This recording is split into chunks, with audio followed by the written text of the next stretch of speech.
Okay, व्यवस्थित दिसतंय का? तर मला फक्त सांगा, व्यवस्थित तुम्हाला पाठीमागचा क्वेश्चन वाचता येतोय का?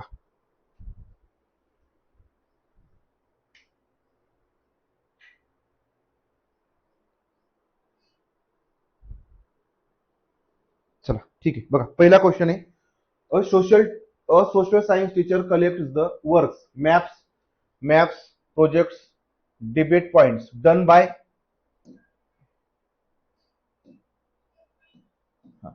the students during the entire session on the topic parliamentary system in a live, what will this evaluation tool be called? बघा, एका सामाजिक विज्ञान शिक्षिका काय करते, छात्रों के संसदीय प्रणाली विषय पर, जे संसदीय प्रणाली याबद्दल या विषयावरती पुरे सत्र के दौरान किए गए कार्य, म्हणजे पूर्ण जे सत्र आहे त्याच्या दरम्यान जे काय काम केलं असेल, जसं मानचित्र असेल, नकाशा असेल, प्रोजेक्ट असेल, वादविवाद असतील किंवा वादविवादाचे मुख्य मुद्दे असतील, को एक फाइल में एकत्र करते है, इस मूल्यांकन उपकरण को क्या कहा जाएगा? तर हे जे मूल्यांकन उपकरण आहे याला काय म्हणायचं,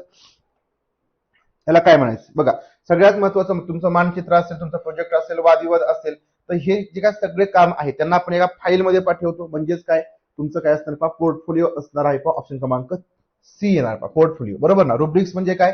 रुब्रिक्स म्हणजे आपण जे मूल्यमापन करतो त्या मूल्यमापन कसं करायचं, मूल्यमापन मार्गदर्शिका असते. रुब्रिक्स म्हणजे मूल्यमापन मार्गदर्शिका असते. आपण बघितले भरपूर वेळा, मार्गदर्शिका असते. आणि हे तुमच्या निरीक्षणात्मक नोंदी, प्रासंगिक नोंदी, उपख्यानात्मक म्हणजे प्रासंगिक नोंदी, प्रासंगिक नोंदी. ठीक आहे, ऑप्शन क्रमांक तुमचं सी येणार. क्वेश्चन पहिला, क्वेश्चन 1. क्वेश्चन दुसरा बघा, which of the following is the most appropriate example of assessment for learning? Assessment for learning म्हणजे शिक्षणासाठीचं मूल्यमापन, शिक्षणासाठीचं मूल्यमापन. निम्नलिखित में से कौन सा सामाजिक विज्ञान में अधिगम के लिए आकलन का सबसे उपयुक्त उदाहरण आहे? अधिगम के लिए आकलन म्हणजे अध्ययनासाठीचं मूल्यमापन, म्हणजे शिक्षण व्हावं, अध्ययन व्हावं याच्यासाठीचं मूल्यमापन, याचं उपयुक्त उदाहरण आहे. वार्षिक परीक्षा में अंक देणं, वार्षिक परीक्षेमध्ये अंक देणं, तर बघा शिक्षणासाठीचं नाही, ते शिक्षणाचं मूल्यमापन आहे. बघा शिक्षणाचं मूल्यमापन म्हणजे मुलांचं अध्ययन झालं तर त्यांचं ते मूल्यमापन होईल, म्हणजे परीक्षेमध्ये मार्क देणं. मौर्य साम्राज्य अध्याय पढ़ाने के दौरान छात्रों से खुले अंत वाले प्रश्न, बरोबर ना?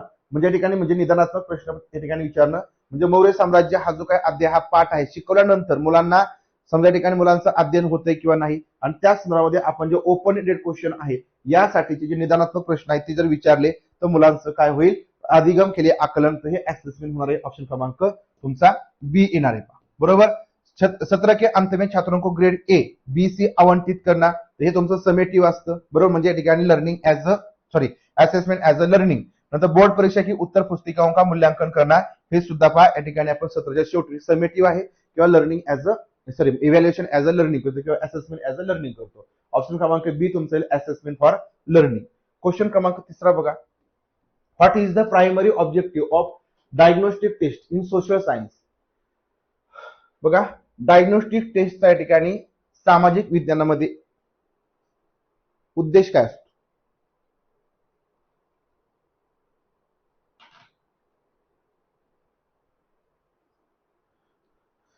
सामाजिक विज्ञान में निदानात्मक परीक्षण डायग्नोस्टिक टेस्ट का प्राथमिक उद्देश्य क्या है? सामाजिक विज्ञानामध्ये जे निदानात्मक परीक्षण आहे तर त्याचा उद्देश्य काय असतो? छात्रों को उनकी बुद्धि आईक्यू आधार पर अलग अलग वर्गों में बांटना, अलग अलग वर्गों में बांटना हे काय पण निगेटिव्ह आलं. पाठ्यपुस्तक के अध्ययन को जल्दी समाप्त करना, जे पाठ्यपुस्तक आहेत ते पटकन समाप्त करायचे, संपवायचे. सामाजिक विज्ञान की अवधारणाओं को समझने में छात्र की विशिष्ट कमी और उनके कारणों की पहचान करना, म्हणजे जे काही कमतरता राहिली असेल, ज्या काही संकल्पना आहेत ते समजलेल्या नसतील तर त्याच्यामध्ये जी कमतरता असेल, जी काही न्यूनता असेल तर ही समजून घेणं, तर या ठिकाणी डायग्नोस्टिकचा उद्देश असतो. बघा मूल्यांकन तुमचं कुठल्याही विषयाचा असू द्या तर हा उद्देश तुमचा असणार. अभिभावकों को केवळ अंकपत्रक या ठिकाणी भेटणं, फक्त या ठिकाणी जे ग्रेडिंग कार्ड आहे ते भेटणं, मार्कशीट पाठवणं, तर हा उद्देश नसतो. क्वेश्चन क्रमांक 4 बघा, क्वेश्चन क्रमांक 4.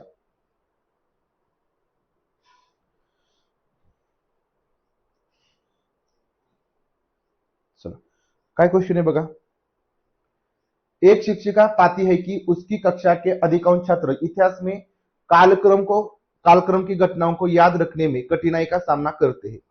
बघा, जे कालक्रम असतात बरोबर ना, ज्या घडामोडी असतात त्याच्या ज्या काही क्रोनॉलॉजी आहे त्याच्या घटना असतील त्या लक्षात ठेवण्यामध्ये त्यांना अडचणी येतात. बरोबर ना. म्हणजे या ठिकाणी बघा, आपल्याकडे ज्या सणावळ्या वगैरे असतात त्या सणावळ्या आपण लक्षात ठेवू शकत नाही. आपल्या सगळ्यांचेच प्रॉब्लेम असतात सणावळ्या लक्षात ठेवण्यामध्ये. इस समस्या को दूर करने के लिए सबसे प्रभावी उपचारात्मक म्हणजे रेमेडियल टीचिंग रणनीती क्या होगी. आता जर समजा सणावळ्या आपल्या लक्षात राहत नसतील तर याच्यासाठी कोणती स्ट्रॅटेजी उपयुक्त आहे ज्याच्या माध्यमातून मुलांना सणावळ्या लक्षात राहतील, क्रोनॉलॉजी लक्षात राहील.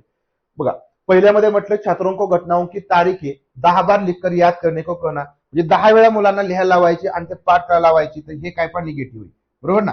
हे निगेटिव्ह आहे. म्हणजे पाठ करायला लावायची 10 वेळा लिहून, हे निगेटिव्ह आहे. समयरेखा म्हणजे टाइम लाइन आणि दृश्य प्राथमिक स्रोत म्हणजे व्हिज्युअल चार्ट्सचा प्रयोग करके अवधारणाओं को पुन्हा स्पष्ट करणार. जी काही या ठिकाणी आपण कालरेषा म्हणतो, कालरेषेच्या माध्यमातून नेमकी कोणती घटना कोणत्या ठिकाणी घडली, कोणत्या वर्षी घडली, त्यानंतर जे काही दृश्य प्राथमिक व्हिज्युअल चार्ट्स असतील चार्टच्या माध्यमातून ते मुलांना सारखं सारख्या ठिकाणी मुलांच्या ते समोरच लावून ठेवले तर मुलांना ते काय होतील, पुन्हा जर एकदा स्पष्ट केले तर या ठिकाणी ज्या काही मुलांच्या सणावळे वगैरे असतील ते व्यवस्थित त्यांच्या लक्षात राहतील. त्यांच्या म्हणजे जी काही विसरण्याचा प्रॉब्लेम आहे तो होणार नाही. म्हणजे समजा रोज मुलं आले बघितलं त्यांनी तर ते कायम लक्षात राहील. तर खेळाच्या माध्यमातून त्यांच्या समोर मांडल्या त्या मुलं रोज समजा दुपार सुट्टीमध्ये आले की त्या गोष्टी बघितल्या की त्यांच्या ते कायमस्वरूपी लक्षात राहील. म्हणजे एखाद्या तरी जर आपल्या समोर असेल ना, छत्रपती शिवाजी माझा फोटो असेल आणि त्याच्यावरती लिहिलेला असेल त्यांचा जन्म कधी झाला, मृत्यू कधी झाला, ते मुलं कधीच विसरत नाहीत. मग अशा घडामोडी जर आपण त्या कालरेषेवरती लिहिल्या किंवा कालरेषा जी काय असते ती आपण चार्ट बनवून लावला किंवा अशा प्रकारचे काही प्रसंग लावले तर ते मुलांना या ठिकाणी विसरता येणार नाही. तर ही स्ट्रॅटेजी सगळ्यात उपयुक्त असेल. बाकी ऐसे छात्रों को इतिहास न पढ़ने की सलाह द्या. परीक्षा देने में केवळ तारीखों से संबंधित प्रश्नों को हटा देना. म्हणजे तारखेविषयी प्रश्न विचारायचे नाही. तर तारीख इतिहास म्हणलं की तुमचा तारीख तर महत्वाचीच असणार आहे. म्हणजे तुमचा ऑप्शन क्रमांक बी हा करेक्ट येईल. क्वेश्चन क्रमांक 5.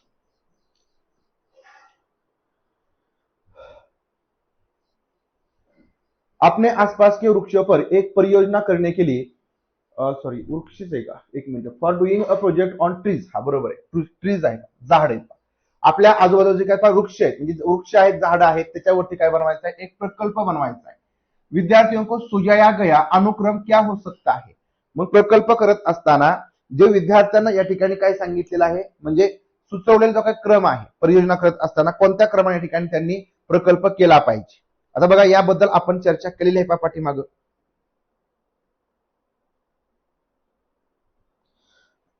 है ना, क्रम कोणता असायला पाहिजे. For doing a project on trees around them what could be the suggested sequence for the students. Formulation, planning for data collection, observation, recording and reporting, discussion. सांगा कोणत्या क्रमाने या ठिकाणी आपल्याला हे प्रकल्प कार्य पूर्ण करता येईल. विद्यार्थ्यांनी हा क्रम सांगायचा आहे.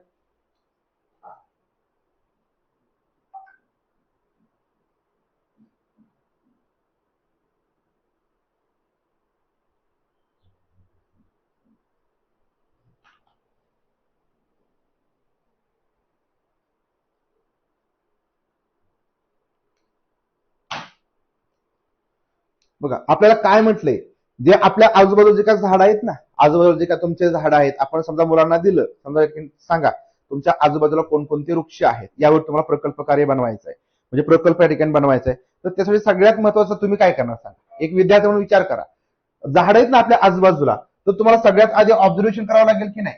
सगळ्यात आधी तुम्हाला काय करावं लागेल, ऑब्झर्वेशन करावं लागणार आहे, अवलोकन करावं लागेल, म्हणजे निरीक्षण करावं लागेल की आपल्या आजूबाजूला कोणती झाड आहेत. मग बघा सी तुमचं पहिलं यायला पाहिजे, सी तुमचं पहिलं येईल, तुमचा ऑप्शन क्रमांक ए जाणार आहे, तुमचा ऑप्शन क्रमांक बी जाणार आहे. इथं सी आहे, इथं सी आहे. ठीक आहे. आता बघा इथं समजा इथं डी मध्ये काय म्हटले, डी मध्ये इथं दुसऱ्याला डी म्हटले, मग डी लगेच येईल का, रेकॉर्डिंग आणि प्रतिगमन प्रस्तुत करणार. बघा थोडंसं लॉजिक शिका, थोडंसं लॉजिक शिका, खूप चांगले बघा हे रेकॉर्डिंग करून आणि प्रतिगमन प्रस्तुत म्हणजे अहवाल. इथं काय म्हटलं, अहवाल लेखन आणि अहवाल प्रस्तुत करणं. अहवाल प्रस्तुत करणं, तर लक्षात ठेवायचं अहवाल प्रस्तुत करणं तर हे सगळ्यात शेवटी येत असतं. अहवाल प्रस्तुत करणं हे सगळ्यात शेवटी येत असतं, बरोबर की नाही. हे सगळ्यात तुमचं शेवटी येणार, शेवटी येणार का नाही. परिचर्चा, एक मिनिट, हा बरोबर, तुमचं हे सगळ्यात शेवटी येणार. तुमच्या आधी परिचर्चा सगळ्यात शेवटी येतं. म्हणजे तुम्ही ज्यावेळेस रेकॉर्डिंग आणि तुमचा प्रतिगमन प्रस्तुत आहे तो केला, त्यानंतर त्याच्यावरती आपण चर्चा करणार, त्यावरती काय करणार, चर्चा करणार.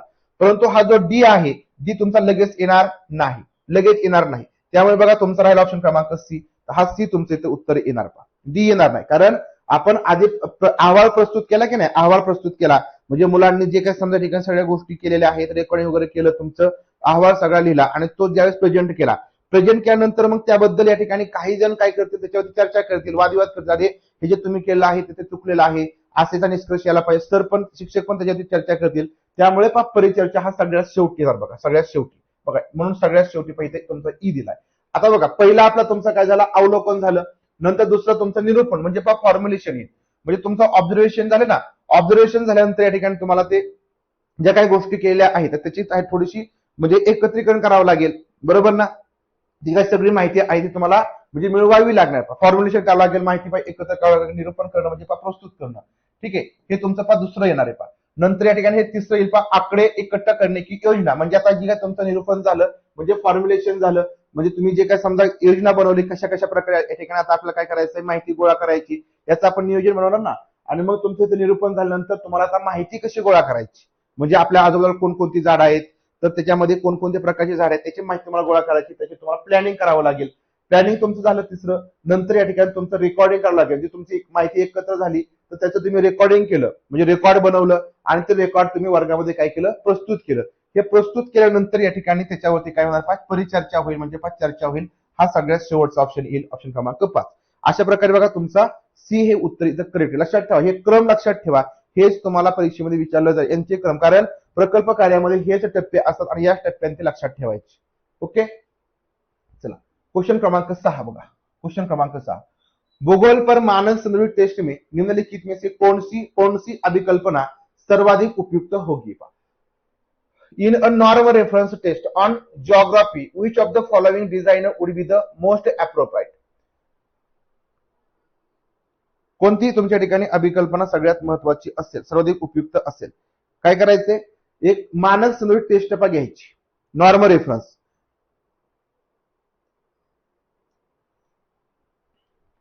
अनुबंध म्हणजे कॉन्ट्रॅक्ट, ओरल एक्झामिनेशन घ्यायची, मौखिक परीक्षा, मल्टिपल चॉईस क्वेश्चन म्हणजे बहुविकल्प प्रश्न घ्यायचे, की प्रॅक्टिकल डेमॉन्स्ट्रेशन म्हणजे प्रायोगिक प्रदर्शन घ्यायचं. भूगोलावरती एक मानक संदर्भित टेस्ट घ्यायची आहे. आता बघा, नॉर्मल रेफरन्स म्हणजे काय, आपल्या सर्वांना माहिती की त्याच्यामध्ये आपण काहीतरी म्हणजे समजा मुलांचं कशावरती कुठल्या मुद्द्यावरती काय त्यांचं म्हणजे मूल्यमापन करायचं आणि मग ते आपण काहीतरी निकष ठरवले आणि त्या निकषाच्या आधारे आपण मुलांचं जे नॉलेज आहे ते तपासणार आहे, बरोबर. थोडक्यात आपण एक एक्झाम्पल घेतलं, समजा पर्वत असतील किंवा समजा म्हणजे जे काही समजा ज्वालामुखी वगैरे असेल किंवा भूकंप असेल, याबद्दल मुलांचे नॉलेज चेक करायचं आहे.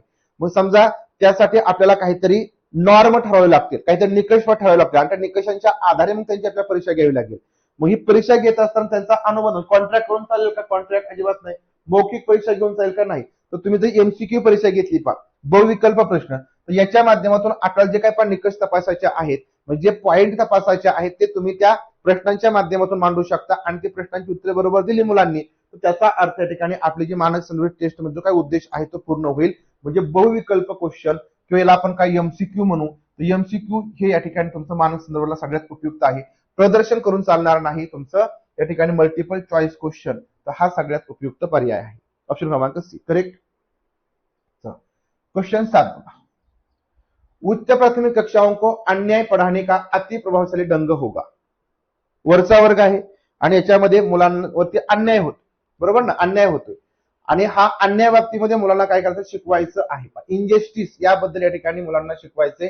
तर त्याच्यासाठी सगळ्यात इफेक्टिव्ह काय असेल, मोस्ट इफेक्टिव्ह मार्ग कोणता असेल, स्ट्रॅटेजी कोणती असेल. चला येऊ द्या, सगळ्यांची उत्तर येऊ द्या, कमेंट करा.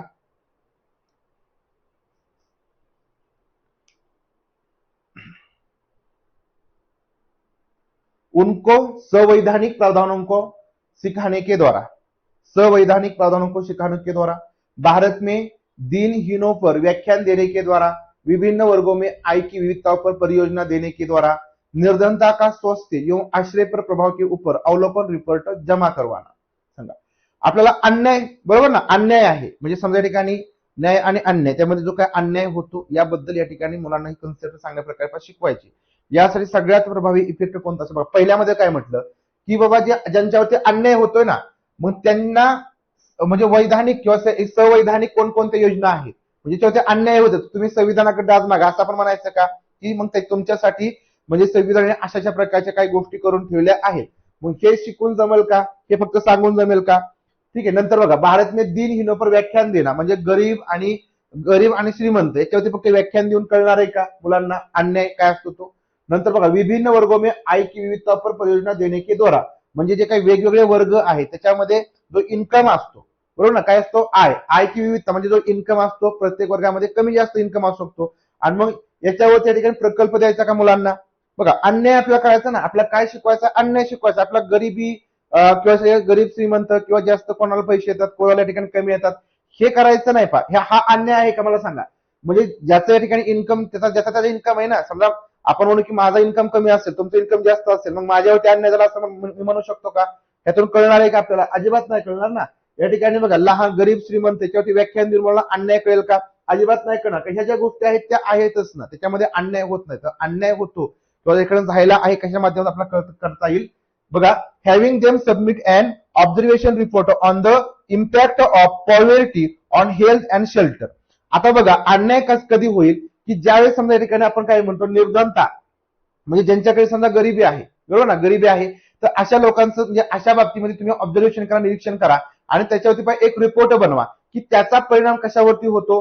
म्हणजे बघा, having them submit an observation report on the impact of poverty, म्हणजे गरिबीचा, हेल्थ आणि जे शेल्टर आहे म्हणजे अन्न वस्त्र निवारा असेल किंवा जे तुमची स्वस्त योजना आहे याच्यावरती काय परिणाम होतो, म्हणजे काहीतरी परिणाम होतो ना. म्हणजे गरिबी जर असेल तर मग हा या ठिकाणी काय होतो, त्याच्यात अन्याय होतो. आणि मग हा या ठिकाणी रिपोर्ट या ठिकाणी त्यांना जमा करायला आपण सांगू शकतो. त्याच्यात ऑब्झर्वेशन करतील, ते अवलोकन करतील, निरीक्षण करतील आणि त्याचा रिपोर्ट या ठिकाणी ज्यावेळेस मुलं जमा करतील तर त्यावेळेस वर्गामध्ये प्रत्येक जण वेगळ्या प्रकारचा रिपोर्ट जमा करेल आणि मग या ठिकाणी कोणी काय निरीक्षण केले, कोणाचं काय त्याच्यामध्ये मत मांडले याबद्दल वर्गामध्ये चर्चा करतील आणि चर्चेच्या माध्यमातून मग आपला जो अन्याय आहे, इनजस्टिस आहे, याबद्दल आपल्याला खूप चांगल्या प्रकारची चर्चा करता येईल. तर लक्षात ठेवायचं की तुमचे जे काही समजा काही शॉर्ट मध्ये उत्तर असतात त्याचा अर्थ खूप वेगळ्या प्रकारचा निघत असतो. याच्यामध्ये बघा, अवलोकन रिपोर्ट तुम्ही जमा केला, त्याच्यामध्ये त्यांनी ऑब्झर्वेशन करतील की जे स्वास्थ्य आहे, आश्रय आहे याबद्दल या ठिकाणी खरंच ज्यांची निर्धनता असते, निर्धनतावाले असतात किंवा ज्यांच्याकडे समजा पैसे नसतात त्यांच्यावरती काय या ठिकाणी परिणाम होत असतो. म्हणजे त्यांना या ठिकाणी राहायला घर नसतात.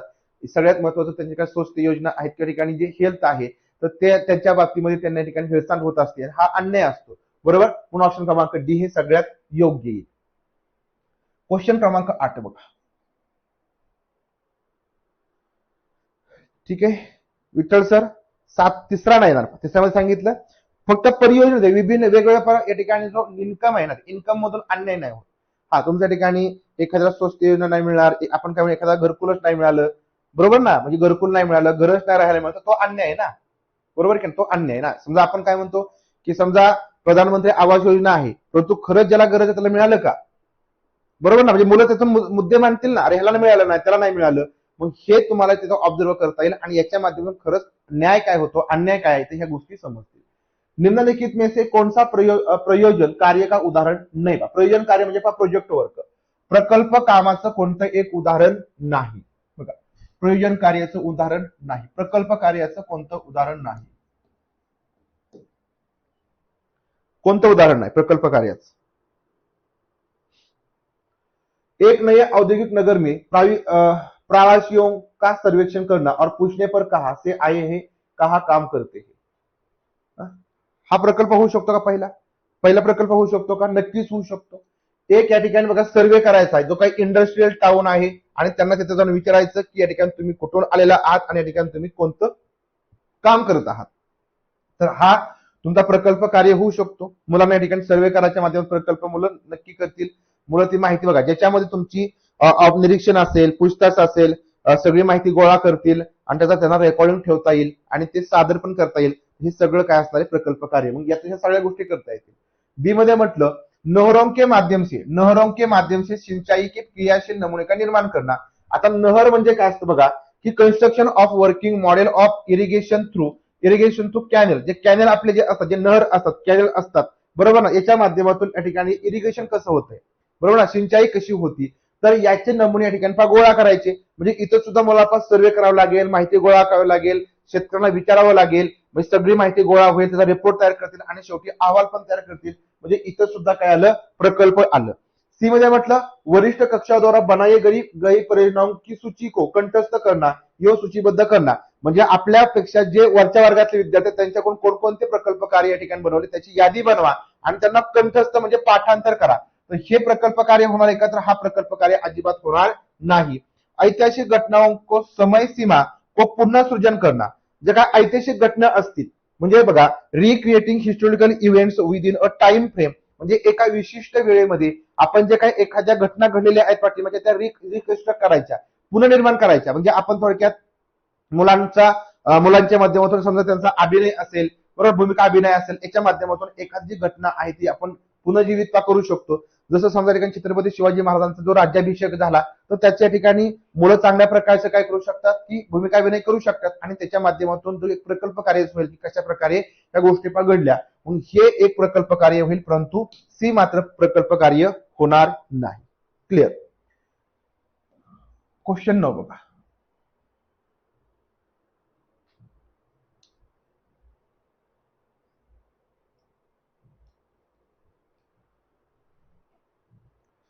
भूगोल की एक शिक्षिका अपने विद्यार्थियों को एक उद्योग स्थापित करने के लिए अवस्थित के कारकों की गहराई से छानबीन करवाना चाहती है. निम्न में से कौन सी विधि ये विधियां अपनाई जा सकती है.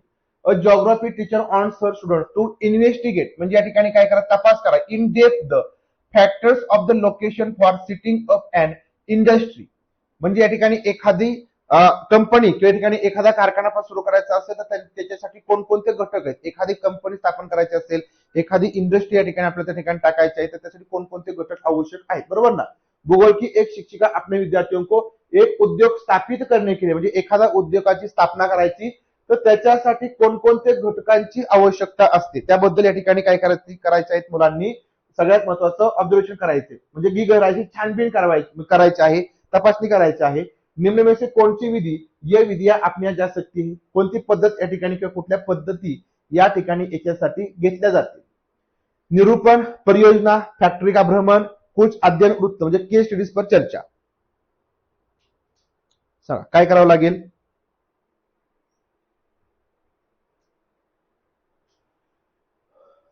पहिले तर बघा की आपल्याला सगळ्यात आधी काय करावं लागणार आहे, तर तुम्हाला परियोजना म्हणजे प्रकल्प करावा लागेल, बरोबर ना. प्रकल्प करावा लागेल ना. प्रकल्प म्हणजे काय की त्या ठिकाणी जायचं, सर्वे करायचा, सगळी माहिती गोळा करायची, त्याचा एक रेकॉर्ड बनवायचं आणि कंपनी तिथं आपण स्थापन करतो किंवा करू शकत नाही त्या ठिकाणी काही शेतकऱ्यांच्या काही अडचणी आहेत का, शेतकऱ्यांचा काही विरोध आहे का, म्हणजे एखादी कंपनी जेव्हा स्थापन केली जाते त्यासाठी हाच सर्वे केला जातो आणि त्याबद्दल एक म्हणजे प्रोजेक्ट लोक काय सादर करतात वेगवेगळ्या कंपनीच्या मार्फत किंवा एखाद्या संस्थेच्या मार्फत, आणि मग त्यातून समजेल किंवा त्या ठिकाणी आपण जे काही समजा इंडस्ट्रियल एरिया आहे तो ओपन करू शकतो किंवा नाही. म्हणजे आधी परियोजना करावी लागेल.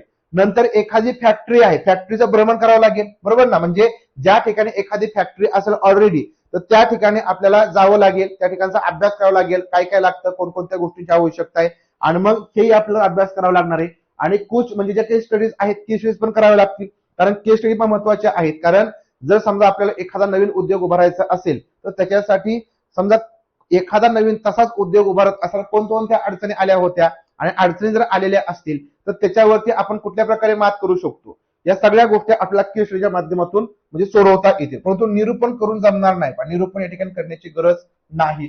जे फॉर्म्युलेशन आहे तर त्या ठिकाणी आवश्यक नाही. प्रोजेक्ट करायचे, फॅक्टरी व्हिजिट करायची, discussion on some case studies करायचं आहे, म्हणजे तुमचं BCD या ठिकाणी करावं लागेल, बरोबर. BCD करावं लागेल, ऑप्शन क्रमांक बी. Yes. Question 10.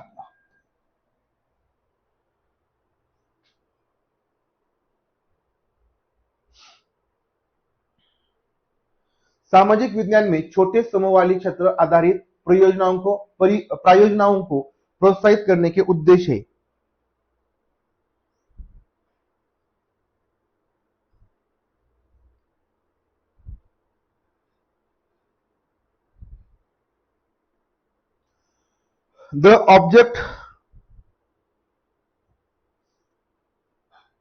The objective of encouraging small groups, field based projects in social science are. सामाजिक विज्ञान जे छोटे समूहाले क्षेत्र आहेत, तर त्याच्यावरती आधारित आपल्याला काय करायचं, एक प्रकल्प कार्य करायचा आहे, त्यासाठी प्रोत्साहित करायचे. तर त्यासाठी कोणता उद्देश इथं असायला पाहिजे प्रोत्साहनासाठी. शिक्षकों का भार कम करना ताकि वह कम संख्या में परियोजनाओं को अंक संख्या, म्हणजे शिक्षकांच्या ठिकाणी वजन कमी करायचं, ज्याच्यामुळे वजन कमी करायचं, ज्याच्यामुळे या ठिकाणी काय करतील कमी संख्येमध्ये जे प्रकल्प कार्य आहेत ते अंक संगतील, म्हणजे ठिकाणी काय करतील ते असेसमेंट करू शकतील. हा उद्देश असायला पाहिजे का? अजिबात नाही. विद्यार्थियों के मध्य एक टीम के रूप में, विद्यार्थियों के मध्य एक टीम के रूप में काम करने के कौशल को विकसित करना, म्हणजे विद्यार्थ्यांमधून एक ग्रुपमध्ये एक ग्रुप वर्क म्हणून या ठिकाणी काम करण्यासाठीचा जी काही आपण कौशल्य जे स्किल आहे ते डेव्हलप केलं पाहिजे, ज्याच्या माध्यमातून या ठिकाणी जे प्रकल्प कार्य आहे ते ग्रुपमध्ये खूप चांगल्या प्रकारे करतील आणि यासाठी आपल्याला त्यांना प्रोत्साहित करायचे. बी उत्तर करेक्ट येईल. बाकी क्षेत्र में विद्यार्थियों की सुरक्षा सुनिश्चित करना, म्हणजे फक्त सुरक्षा सुनिश्चित करणं म्हणजे या ठिकाणी आपल्याला प्रोत्साहित करता येईल का? अजिबात नाही. प्रभावी लागत वाली होणार, म्हणजे खूप जास्त या ठिकाणी पैसे लावायचे, त्याच्यामध्ये कॉस्ट लावायची, तर हे करायचं अजिबात नाही. किंवा सेफ्टी स्टुडंट्स या ठिकाणी ensure the safety of student in the field, म्हणजे त्या क्षेत्रामध्ये गेल्यानंतर मुलांची सुरक्षा फक्त लक्षात ठेवायची, तर असं नाही. तर आपल्याला सगळ्यात महत्त्वाचं मुलांना ग्रुपमध्ये ऍक्टिव्हिटी करण्यासाठी प्रोत्साहित करायचे, त्यामुळे ते खूप चांगल्या प्रकारे एखादा प्रकल्प कार्य करतील. ऑप्शन क्रमांक बी. ओके. क्वेश्चन क्रमांक 12 बघा.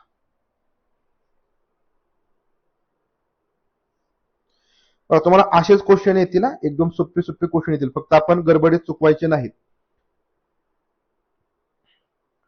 मिडिल स्तर पर सामाजिक विज्ञान की एक शिक्षिका अपने विद्यार्थियों को हम वनों की आवश्यकता क्यों है, हमें वनों की आवश्यकता क्यों है विषय पर परियोजना कार्य करने को कहती है. बघा, हमें वनों की आवश्यकता क्यों है, आपल्याला वनांची आवश्यकता का आहे या विषयावरती एक प्रकल्प कार्य करायला सांगती. विद्यार्थियों को निम्न में से किस गतिविधि या गतिविधि में संलग्न होने की अपेक्षा है. सांगा. आपल्याला जंगलांची आवश्यकता काय याच्यावरती प्रकल्प कार्य त्यांना करायला सांगते, त्यावेळेस खालीलपैकी कोणत्या घटकामध्ये या ठिकाणी मुलं एंगेज होतील किंवा कोणत्या ऍक्टिव्हिटी मध्ये मुलं एंगेज होणार आहेत.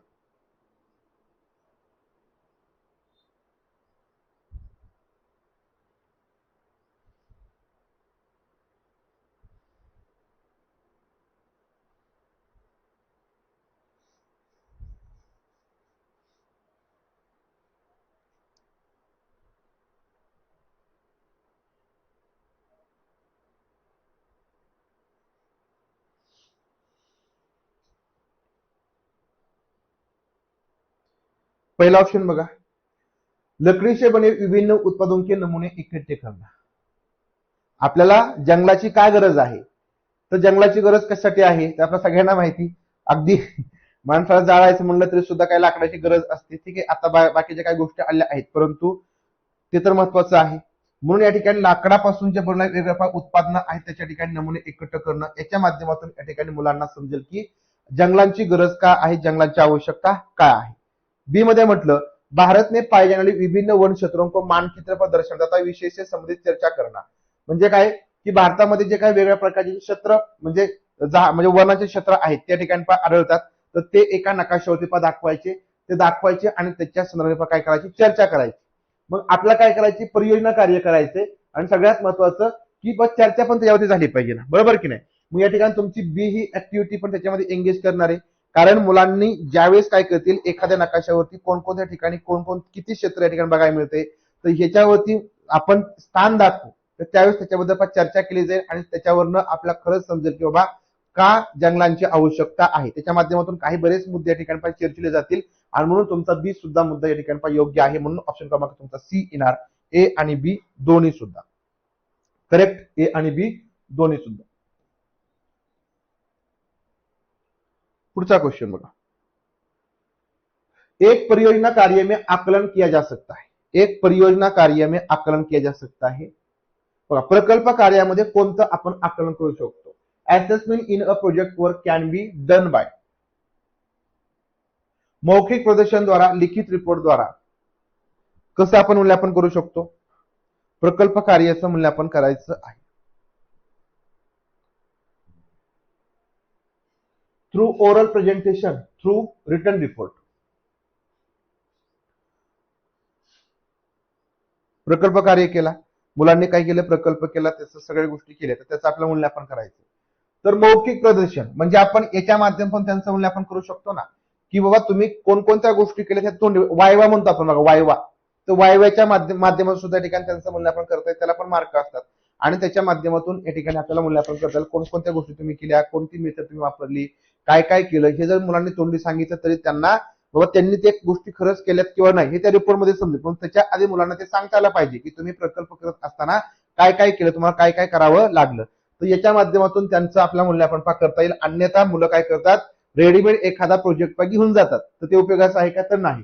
लिखित रिपोर्टद्वारा म्हणजे एक मौखिक पण झालं आणि दुसरं काय तुमचा लिखित रिपोर्ट सुद्धा झाला, म्हणजे लिखित रिपोर्टमध्ये सुद्धा त्यांनी ज्या काही सगळ्या गोष्टी केल्या त्या मांडलेल्या असतील आणि त्याच्या माध्यमातून आपण त्यांचं मूल्यांकन करू शकतो. पहिलं म्हणजे मौखिक प्रदर्शन, त्यांना प्रदर्शन करायला लावायचं, त्यांना डेमो त्याचा द्यायला लावायचा. याच्या माध्यमातून या ठिकाणी आपण त्यांचं मूल्यांकन करू शकतो. म्हणजे तुमचं ए आणि बी दोन्ही सुद्धा या ठिकाणी येणार मौखिक प्रदर्शन करून आणि दुसरं लिखित रिपोर्ट, या दोन्हीच्या माध्यमातून आपल्याला मुलांचं प्रकल्प कार्याचं मूल्यांकन करता येतं. 14.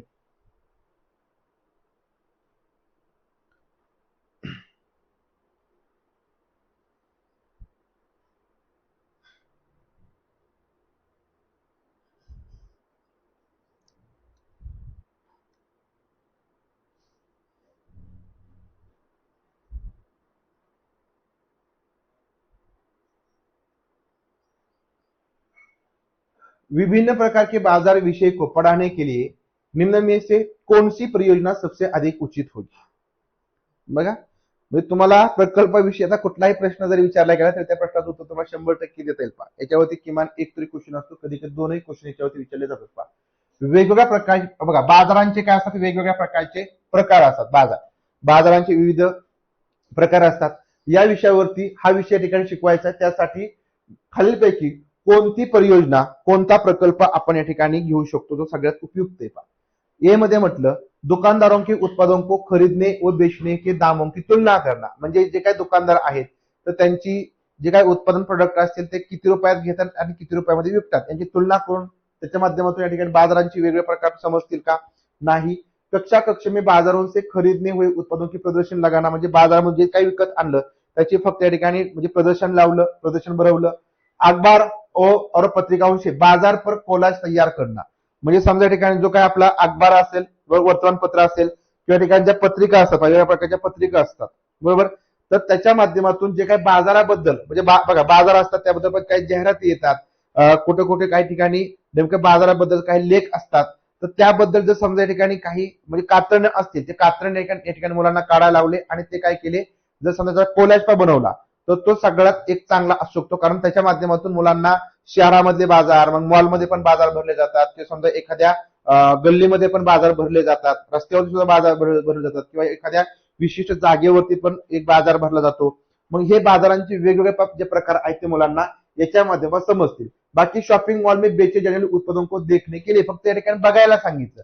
बघा तुमचा ए पण ऑप्शन या ठिकाणी चुकीचा आहे, बी सुद्धा चुकीचा आहे आणि डी सुद्धा चुकीचा आहे. सी तुमचा इथं बरोबर येईल की जे अखबार असतील, ज्या पत्रिका असतील तर त्याच्यामध्ये बाजारासंदर्भात जे काय म्हणजे कात्रणं आलेले असतील किंवा बातम्या आलेल्या असतील तर त्या काय करू शकतो आपण त्यांना कॉलेजमध्ये म्हणजे बनवायला सांगू शकतो. त्याच्या माध्यमातून त्यांना वेगवेगळ्या प्रकारचे काही मार्केट्स आहेत ते समजतील. बघा, preparing a college on markets from news papers and magazines, news paper आणि मॅगझिन मधून ज्या काही सगळ्या बातम्या आल्या त्याबद्दल तर त्याचे कात्रण करायला हवं आणि त्याचं एक कॉलेज बनवायला लावायचा. म्हणजे प्रत्येक जण मुलगा काय करणार आहे, त्यांची वेगळी कात्रण काय सेमचं कात्रण ते आणणार नाहीत आणि त्याच्या माध्यमातून आपल्याला त्या जे काय प्रत्येक जो प्रकार असतो बाजाराचा मार्केटचा ते त्याबद्दल चर्चा करता येईल आणि तेच इथे शिकवायचे. मॅडमला तेच शिकवायचे की बाजार विषयाबद्दल काय करायचे मुलांना शिकवायचं आहे. तर त्यासाठी आपण ही ऍक्टिव्हिटी जर केली त्या तिघांपैकी तर ही ऍक्टिव्हिटी सगळ्यात उपयुक्त असेल.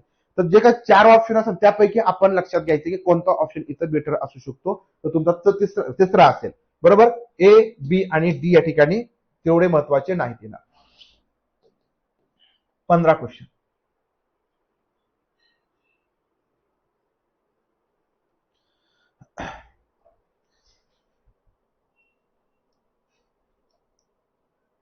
चला बघा पुढचा क्वेश्चन काय म्हणतोय, सबसे प्राथमिक विकल्प को चुनिए, सगळ्यात आधीचा फर्स्ट प्रायोरिटीचा विकल्प तुम्हाला ऑप्शन निवडायचा आहे.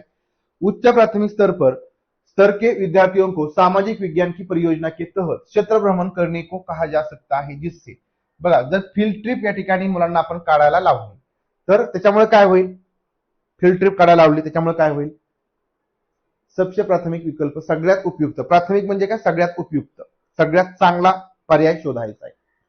उच्च प्राथमिक स्तर के विद्यार्थियों को सामाजिक विज्ञान की परियोजना के तहत सामाजिक विज्ञानाचे एक प्रकल्प आहे, तर त्याच्या अंडर एक क्षेत्र भ्रमण करायला लावलं जातं.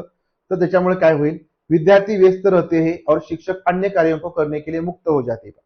शिक्षकांना सुट्टी द्यायची का?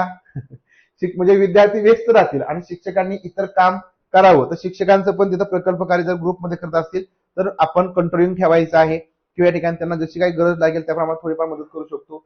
म्हणून या ठिकाणी हे नाही करायचं, मुक्त करायचं नाही, शिक्षकाला मुक्त करायचं नाही, शिक्षकांनी मुक्त पण नाही व्हायचं. बघा, यह परियोजना पूर्ण करणे की अनिवार्य आवश्यकता को पूर्ण करत आहे, म्हणजे जे प्रकल्प कार्य आहे त्यासाठी ज्या काही गरजा असेल अनिवार्य कंपल्सरी त्या पूर्णच केल्या पाहिजे, तरच तुमचं प्रकल्प कार्य होईल. तर बघा, ज्या गोष्टी काही समजा सापडत नाही त्याचा आपण काहीतरी जुगाड करून प्रकल्प करू शकतो, परंतु त्याला एखादी गरज जर लागली तर ती पूर्ण झाल्याशिवाय प्रकल्प तुमचा पूर्ण होणार नाही. तर त्यासाठी आपण ऑप्शन शोधला पाहिजे ना. म्हणून या ठिकाणी हे नको. यह विद्यार्थियों के लिए भागीदारी बढ़त आहे और आनंदमय होत आहे, विद्यार्थ्यांची सहभागिता वाढते आणि मनोरंजक होतो. डी मध्ये म्हटलं, यह अवधारणाओं और विचारों के साथ वास्तविकता की तुलना करने में योग्य बनाता है. सी आणि डी मध्ये सांगा योग्य कोणता असेल. सी आणि डी मध्ये सांगा. क्षेत्र भ्रमणाच्या माध्यमातून काय होतं, फक्त मुलं सहभागी होतील आणि ते आनंदमय होईल का, मनोरंजक होईल का? बघा, क्षेत्र भ्रमण आपण करतो ते फक्त एक मुलांना मज्जा वाटावी, मुलांना आनंद मिळावा म्हणून करत नाही, तर अभ्यास झाला पाहिजे, मुलांच्या कन्सेप्ट समजाव्यात. कारण आपल्याला 4 भिंतीमध्ये मुलांच्या कन्सेप्ट नाही समजत तर आपल्याला वास्तविक जगामध्ये बाहेर ज्यावेळेस मुलं आपण घेऊन जाऊ त्यावेळेस त्यांना झाडांचे प्रकार असतील, मातीचे प्रकार असतील, जमीन असेल, शेती असेल, बरोबर ना, समजा या ठिकाणी पाण्याचे स्रोत आहेत ते माहिती होतं, म्हणजे एकदम वास्तविकतेशी निगडीत असणारे. आणि मग हेच आहे पा आपल्या क्षेत्र भ्रमण या ठिकाणी करण्यासाठी, की या अवधारणा ज्या संकल्पना असते, जे विचार आहेत त्यांच्यासोबत वास्तविकतेची तुलना करण्यामध्ये योग्य बनवतात आणि मुलांना डायरेक्टली जे काही ते विचार करतात ते डायरेक्टली मूर्त रूपात बघायला मिळालं तर ते खूप चांगल्या प्रकारे त्यांना समजेल. म्हणून आपल्या क्षेत्र भ्रमण या ठिकाणी करण्यासाठी सांगितलं जातं. त्यासाठी तर ऑप्शन क्रमांक डी साठी. ठीक आहे. तुलना म्हणजे इथं लक्षात घ्या, आपल्या विद्यार्थ्यांची तुलना नाही करायची. ठीक आहे, म्हणून लक्षात घ्या, प्रत्येकच वेळेस तुम्हाला तुलना शब्द हा निगेटिव्ह घ्यायचा नाही. बघा इथं काय म्हटलं डी मध्ये, बघा, it enables them to compare, म्हणजे ते कम्पेअर करतील ना, की relative with concept and ideas, म्हणजे रियालिटी काय आहे.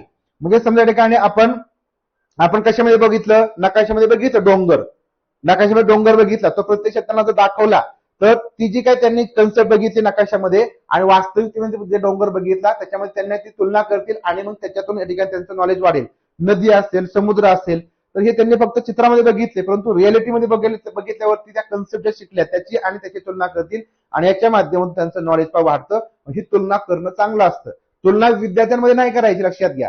तुम्ही बाकीच्या मध्ये तुलना करता ना, तुम्ही एका झाडाची दुसऱ्या झाडासोबत तुलना करता आणि त्याच्या माध्यमातून त्यांचे गुणधर्म समजून घेता.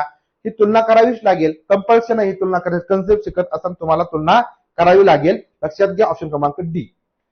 क्वेश्चन क्रमांक 16 बघा, तुलना शब्द हा प्रत्येक ठिकाणी म्हणून लक्षात घ्या की टॅग वर्ड्स आहेत त्याने प्रत्येकच प्रश्नाचं उत्तर निघत नाही. कधी कधी तुम्हाला टॅग वर्ड्स चुकवतात, पण तुलना कुठे करावी लागेल, फक्त ज्या बाकीच्या सगळ्या कन्सेप्ट मध्ये तुम्हाला तुलना करावीच लागेल, फक्त विद्यार्थ्यांची तुलना एकमेकांशी नाही करायची. लोकतांत्रिक संस्थानों पर प्रोजेक्ट करके दिखाया जा सकता है की, जे लोकतांत्रिक संस्थान आहे पा डेमोक्रेटिक इन्स्टिट्यूशन आहेत तर त्यांच्यामध्ये सुद्धा आपण प्रोजेक्ट करू शकतो. कधी, यदि इनका विश्लेषण करके इनकी विशेषता और चुनौतियों को पहचाना जा सके, म्हणजे त्यांची जी विश्लेषण आहे ती विश्लेषण करायचं आणि त्यांना ज्या काही अडचणी असतील, विशेषता आहे तर त्यांची ओळख करायची.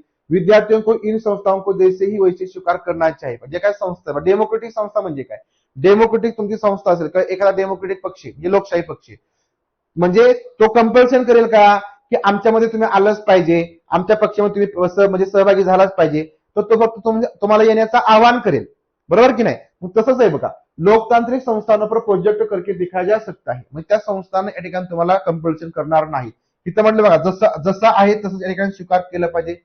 वे जैसे पाठ्यपुस्तक में वर्णित है उसी प्रकार के है, म्हणजे पाठ्यपुस्तकामध्ये जसे सांगितले तर तसेच ते आहेत का तसे नाही. यह संस्था प्रभावशाली नाही पा, डेमोक्रेटिक जे तुमचे संस्था असतात ते प्रभावशाली असतातच नाही, तर नाही म्हटले ते चुकीचे. तर तुमचा ऑप्शन क्रमांक पहिला येणार की इनका विश्लेषण करके इनकी विशेषताओं और चुनौतियों को पहचाना जा सकता है, म्हणजे आपण जे काही संस्था आहेत, डेमोक्रेटिक जे काही इन्स्टिट्यूशन आहेत तर त्यांचं आपण विश्लेषण करू शकतो, त्यांचे जे काही गुणधर्म आहेत, कॅरेक्टरिस्टिक आहेत ते समजून घेऊ शकतो आणि ज्या काही त्यांना अडचणी आहेत त्या सुद्धा त्यांच्या माहिती करून घेऊ शकतो.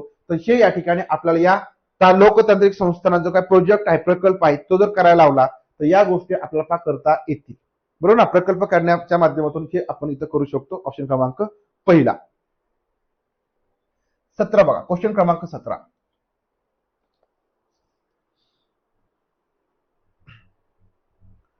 सामाजिक विज्ञान में परीक्षा सुधार पर हाल ही की एनसीएफ आधार पत्र डैश डैश पर बल देते पा. एनसीएफ 2005. एनसीएफ आधार पत्र म्हणजे एनसीएफ 2005 कशावरती भर देते, कशावरती भर देते पा. एनसीएफ 2005 मध्ये कशावरती भर दिलेला आहे. खुली पुस्तक परीक्षा म्हणजे open book examination, continuous assessment म्हणजे फक्त सतत आकलन करा, एक्झाम परफॉर्मन्स निष्पादन, flexible sitting arrangement during exams म्हणजे परीक्षेच्या वेळी समय, लचिली बैठक व्यवस्था, परीक्षेच्या वेळी कसंही बसा.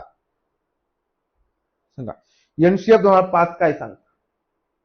परीक्षा सुधारण्यासाठी काय केलं, काय सांगितलेलं आहे एनसीएफ 2005 मध्ये.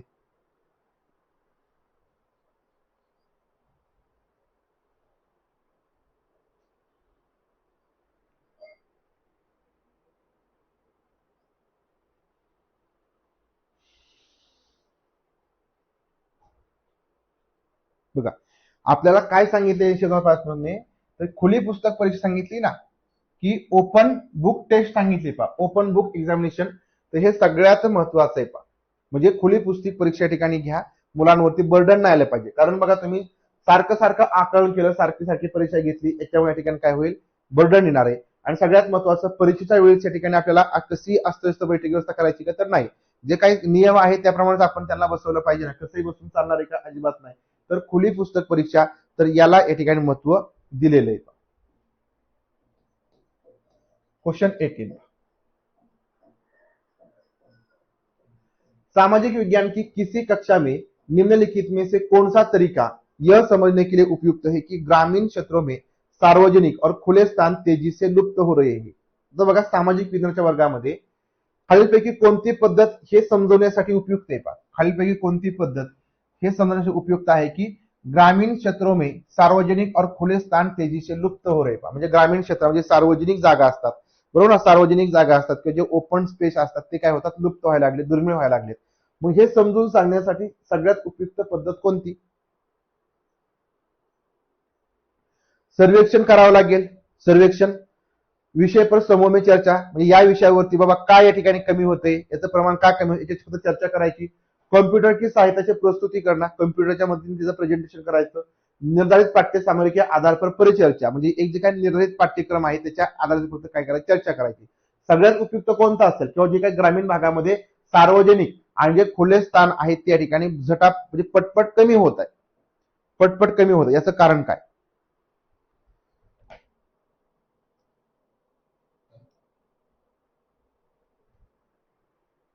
बघा व्यवस्थित बघा क्वेश्चन, व्यवस्थित बघा काय आहे तो, की सगळ्यात उपयुक्त आपल्याला विचारले.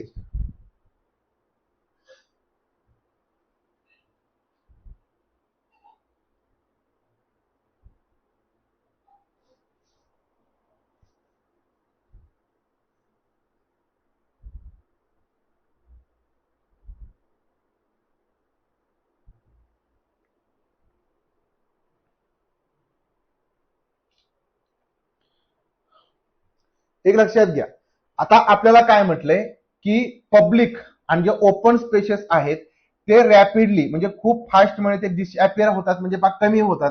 कशामध्ये, रुरल एरियामध्ये. आता बघा हे जर या ठिकाणी आपल्याला काय करायचं असेल, हे समजवायचंय मुलांना, तर याच्यासाठी मुलांना फक्त सर्वे करायला लावावं लागेल ना. म्हणजे काय करावं लागेल, एक सर्वे प्रोजेक्ट म्हणजे एक प्रकल्प कार्य मुलांना द्यायचा आणि याच्या माध्यमातून मुलं ग्रामीण भागामध्ये समजा जातील, त्या ठिकाणी ती सगळी माहिती गोळा करतील. बाबा जे काही समजा सार्वजनिक क्षेत्र आहेत किंवा जे काही ओपन स्पेस आहेत ते कमी होण्याची नेमकी कारण काय आहेत याची माहिती मुलं स्वतः घेतील. आणि बघा मुलांनी जे काही स्वतः घेतलेलं आहे ते त्याचा रिपोर्ट बनवतील, एक या ठिकाणी रिपोर्ट बनवून ते वर्गामध्ये सादर करतील आणि त्याच्या माध्यमातून मग चर्चा केली जाऊ शकते. आणि मग याच्या माध्यमातून या ठिकाणी खरंच सार्वजनिक क्षेत्रामध्ये जे काही सार्वजनिक ठिकाणं असतील, ओपन स्पेस आहेत ते कमी होण्यापाठीमागची कारण प्रत्येक मूल जे काय सर्वेक्षण करणार आहे ते वेगळ्या प्रकारची कारण तिथे येतील आणि मग हे या ठिकाणी आपल्याला खूप चांगल्या प्रकारे समजेल की नेमकं का हे कमी होते. बरोबर ना, हे सगळ्यात उपयुक्त आहे. बघा फक्त तुम्ही जर ग्रुपमध्ये फक्त चर्चा केली तर चर्चेच्या माध्यमातून जे फक्त माहिती तेच फक्त आपल्याला माहिती होईल, चर्चा होईल त्याच्यावरती. परंतु तुम्ही जर सर्वे केला तर तुम्हाला भरपूर काही गोष्टी माहिती पडतील बाबा नेमकं सार्वजनिक ठिकाणं का कमी होत आहे, त्या ठिकाणी कोण अतिक्रमण करतंय का, कोणी त्या ठिकाणी जागेवरती कब्जा मिळवलाय का, ह्या बऱ्याच गोष्टी समजतील ना. म्हणजे हे तुम्हाला सगळ्यात महत्व प्रॅक्टिकली सगळ्यात व्यवस्थित आहे. बाकी फक्त कॉम्प्युटरवरून आपण प्रेझेंटेशन दिलं किंवा फक्त जो ठरलेला पाठ्यक्रम आहे तो पूर्ण केला किंवा फक्त त्याच्यावरती चर्चा केली तर ते उपयुक्त नसेल. सर्वे करणं आणि प्रकल्प करणं हे सगळ्यात उपयुक्त. मुलं त्या फील्डवरती जातील, त्या गावामध्ये जातील, ते क्षेत्र का कमी झाले, मग तुम्ही ती जागा कोणाला एखाद्या खासगी व्यक्तीला का दिली, मग त्यांनी ते घेतली असेल, म्हणजे बऱ्याच गोष्टी तिथं माहिती पडतील. कोणी काय राजकारण केलं, अजून काही वेगळ्या काय गोष्टी केल्या, आणि मग हे सगळ्यात उपयुक्त आहे सर्वेक्षण परियोजना. तर लक्षात ठेवा, सामाजिक शास्त्रामध्ये तुमचं सर्वेक्षण प्रकल्प कार्य याला खूप महत्व आहे. ठीक आहे, तर त्याच्यावर तुम्ही थोडासा भर द्या. ऑप्शन क्रमांक पहिला येईल. चला, सामाजिक विज्ञान परियोजना कार्य उपयोगी होते. सामाजिक विज्ञानामध्ये परियोजना कार्य उपयोगी असतात. विषय आधारित कार्यों में, म्हणजे विषय आधारित सब्जेक्ट बेस्ड टास्क, यदि उनमें संग्रहण और विश्लेषण नहीं करना हो, जर त्याच्यामध्ये समजा संग्रहण म्हणजे माहिती गोळा नसेल करायची आणि विश्लेषण करायची नसेल, त्यावेळेस ते प्रोजेक्ट चांगले असतात. तिसऱ्यामध्ये म्हटलं यदि पाठ्यसामग्री के अंतर्गत संदर्भ पर आधारित हो, म्हणजे पाठ्यसामग्रीच्या अंतर्गत जे संदर्भ आहे त्याच्या आधारित त्याच्यावरती आधारित असेल, म्हणजे पाठ्यसामग्रीमध्ये काही संदर्भ दिले आणि त्या संदर्भावरती आधारित जे प्रकल्प कार्य असतील ते चांगले असतील. कक्षा अथवा घर पर समूह में कार्य करने के लिए, म्हणजे वर्गामध्ये अथवा घरामध्ये किंवा घरी ग्रुपमध्ये ठिकाणी काम करायचं असेल त्यावेळेस तुमचा प्रकल्प कार्य चांगला असेल का. चला, कधी चांगला असणार आहे.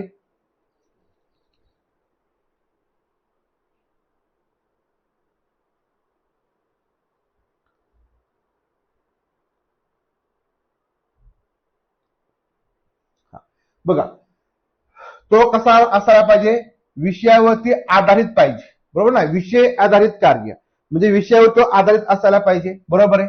यदि उनमें संग्रहण आणि विश्लेषण नसेल का, बघा प्रकल्प कार्य म्हणल्यावर त्याच्या विश्लेषण असणारी माहिती गोळा करणं तर असणारच आहे ना, त्याशिवाय प्रकल्प कार्य असेल का नाही. यदि जर पाठ्यसामग्रीच्या अंतर्गत ते संदर्भावर आधारित असेल, म्हणजे जर पाठ्यसामग्रीमध्ये असेल तरच आपण ते घ्यावं का. म्हणजे बघा, if they are based on the context within the text book material, म्हणजे पाठ्यपुस्तकामध्ये जर त्यांचा उल्लेख असेल तरच त्याच्यात आपण प्रकल्प कार्य करायचं का, तर अजिबात नाही. सांगितलं असेल तर करायचं का, तर नाही. कक्षा वर्गामध्ये अथवा घर पर समूह में कार्य करने के लिए, म्हणजे घरी असेल किंवा वर्गामध्ये असेल, कारण मुलांना सांगितल्यानंतर मुलं ते घरी प्रकल्प कार्य करतील, आपल्या आजूबाजूला जाऊन कार्य करतील, त्यामुळे ते वर्गामध्ये असेल किंवा बाहेर असेल परंतु त्याच्यामध्ये ग्रुप होणं गरजेचं आहे. तर त्यावेळेस ते सगळ्यात उपयुक्त असतील. एक आणि चार तुमचा ऑप्शन क्रमांक ए मध्ये आहे, बरोबर. 1 आणि 4 हे सगळ्यात उपयुक्त येईल. 20, क्वेश्चन क्रमांक 20 बघा, निम्नलिखित में से कौन सी गतिविधियां वन एवं घास के मैदान की समझ को आंकने के लिए विद्यार्थियों को दी जा सकती है. आता कोणती ऍक्टिव्हिटी जंगल आहे किंवा या ठिकाणी जे गवताचे मैदान आहे ते गवताळ मैदान, ठीक आहे. हे समजून घेण्यासाठी, म्हणजे याबद्दल मुलांना काही समजलंय किंवा नाही तर या समजलं आपण करायचे. समझ को आंकणे म्हणजे काय, त्याचं असेसमेंट करायचे. म्हणजे सगळ्यात महत्वाचं वनाबद्दल किंवा गवताळ प्रदेश आहे त्याबद्दल मुलांना समजलंय किंवा नाही, तर ही जी काय अंडरस्टँडिंग आहे याचं असेसमेंट करायचं आहे. तर या ठिकाणी कोणती ऍक्टिव्हिटी ठिकाणी दिली जाऊ शकते हे समजून घेण्यासाठी.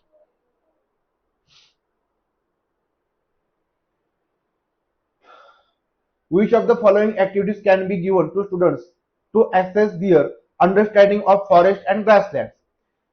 चित्र के साथ सूचनात्मक लेख बनना, म्हणजे चित्रांच्या माध्यमातून जे काही सूचनात्मक लेख बनवायचे, म्हणजे making and informative article with pictures, म्हणजे अशा प्रकारचे एक आर्टिकल बनवायचं. त्याच्या माध्यमामध्ये काहीतरी सूचना असतील, म्हणजे समजा गवताळ प्रदेश असतील किंवा समजा जंगल असतील त्याबद्दलची माहिती तिथं लिहायची आणि एक आर्टिकल बनवायचं. त्याच्या माध्यमातून मुलांना समजेल. ऐसे क्षेत्रों का मानचित्र पर पता लगाना, म्हणजे बघा जे गवताळ प्रदेश आहेत, जे काही समजा वनाचे प्रदेश आहेत तर ते नकाशावरती मुलांना काय करायचे दाखवायचे. कॉपी में मुख्य महत्वपूर्ण बिंदुओं को लिखना, म्हणजे जे काय आपली वही आहे त्याच्यामध्ये महत्वाचे मुद्दे आहेत तेवढे फक्त लिहायचे. बघा, कोणती ऍक्टिव्हिटी सगळ्यात महत्वाची असेल जी आपण देऊ शकतो, तर पहिली देऊ शकतो की चित्रों के साथ सूचनात्मक लेख बनवणं, म्हणजे चित्रांच्या मध्ये चित्र वेगळ्या गवताळ प्रदेश आहेत, वेगळ्या प्रकारचे जे काही गवताळ प्रदेश असतील, वेगळ्या ठिकाणचे गवताळ प्रदेश असतील, वन असतील, वनांचे जे प्रकार असतील त्याचे चित्र या ठिकाणी आपण लावायचे, त्याच्या खाली माहिती द्यायची त्याबद्दल, तर ते मुलांना खूप चांगल्या प्रकारे समजेल. नंतर अशा प्रकारचे जे क्षेत्र असेल तर ते या ठिकाणी आपण नकाशावरती दाखवायचे, हे सुद्धा उपयुक्त आहे. परंतु फक्त वहीमध्ये मुख्य मुद्दे महत्वाचे मुद्दे लिहून घेणं तर हे एवढं उपयुक्त नाही. कारण याच्या माध्यमातून आपल्याला काय करता येणार नाही की त्यांना काही गोष्टी समजल्यात किंवा नाही हे समजणार नाही, परंतु याच्या माध्यमातून या ठिकाणी आपल्याला ते समजेल. म्हणून ऑप्शन क्रमांक पहिला येईल ए आणि बी. बरोबर, ऑप्शन क्रमांक 1 येईल ए आणि बी. 21 छात्रों के साथ प्रोजेक्ट करने के लिए सबसे पहला कदम क्या होना चाहिए. मुलांच्या सोबत काय करायचं, प्रकल्प करायचा आहे. मुलांच्या सोबत प्रकल्प करायचा आहे, तर त्यासाठी सगळ्यात पहिली पायरी कोणती असेल. मुलांच्या सोबत प्रकल्प करत असतानाची पहिली पायरी.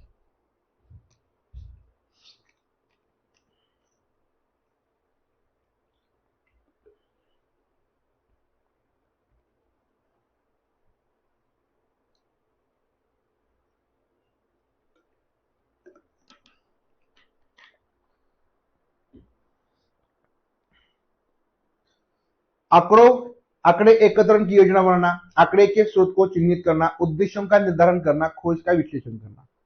बघा, प्रकल्प कार्य करायचं मुलांच्या सोबत, त्यासाठीची पहिली पायरी कोणती असायला पाहिजे. बघा, डाटा कलेक्शन करायचं. The source of the data, म्हणजे डाटा कशाकडून घ्यायचा त्याची ओळख करायची. सेटिंग द ऑब्जेक्टिव्ह, उद्देश ठरवायचा, की इन्व्हेस्टिगेशनची या ठिकाणी विश्लेषण करायचं.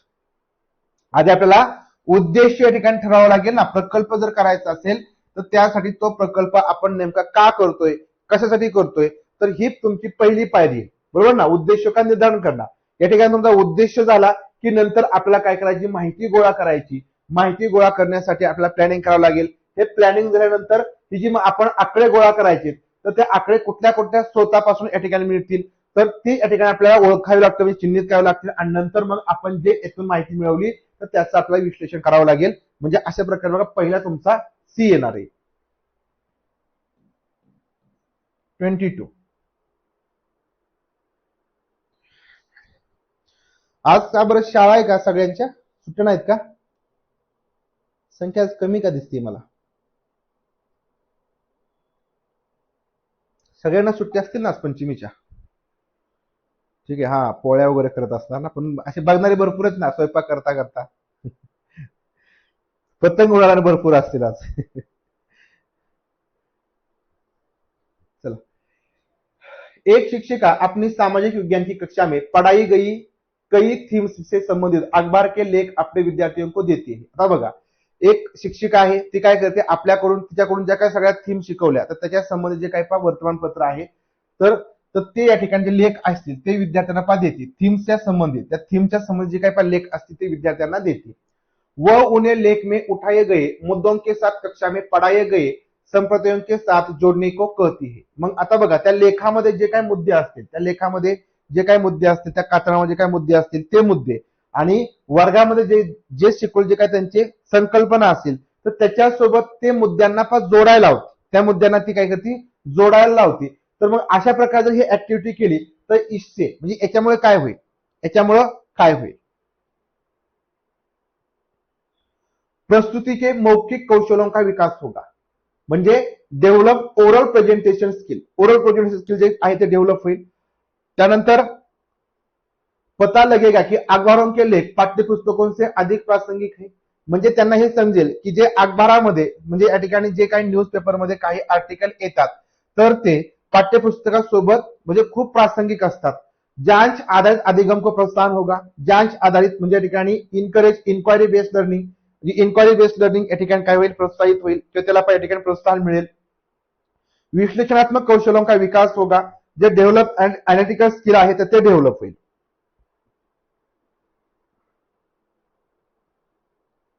बघा काय म्हटलंय की आपण वर्गामध्ये ज्या काही संकल्पना शिकवल्या तर त्या वर्गामध्ये आपण कोणत्या कोणत्या थीमवरती आधारित संकल्पना शिकवल्या तर त्या थीमवर आधारित एखादे लेख आलेले असतील तर ते वर्तमानपत्र या ठिकाणी मुलांना आपण काय केले, दिले, लेख देऊन टाकले.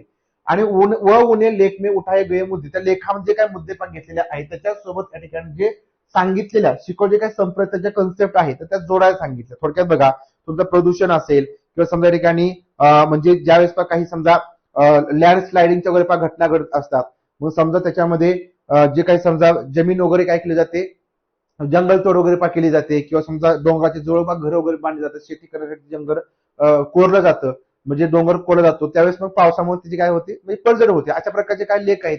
मग अशा प्रकारचे आपण संप्रदाय शिकवले, संकल्पना शिकवल्या आणि त्याच्यावरती लेख मुलांना वाचाय दिले. मग मुलांना आपण ज्या काही संकल्पना शिकवल्या तर त्याच्यासोबत त्या वर्तमानपत्रांचे काही लेख आलेले आहेत त्याच्यासोबत काही जुळतंय का, त्यासोबत काही या ठिकाणी जोडलं जातंय का, हे जोडायला मुलांना आपण सांगते. आणि मग त्यातून काय या ठिकाणी होईल तर प्रस्तुत की मौखिक कौशल्याचा विकास होईल का, म्हणजे जे प्रेझेंटेशन आहे ते मौखिकपणे करा याचा काय विकास होईल का, फक्त त्यांनी जोडायला लावले, ओरली काही करा इथे पण सांगितलेलं नाही.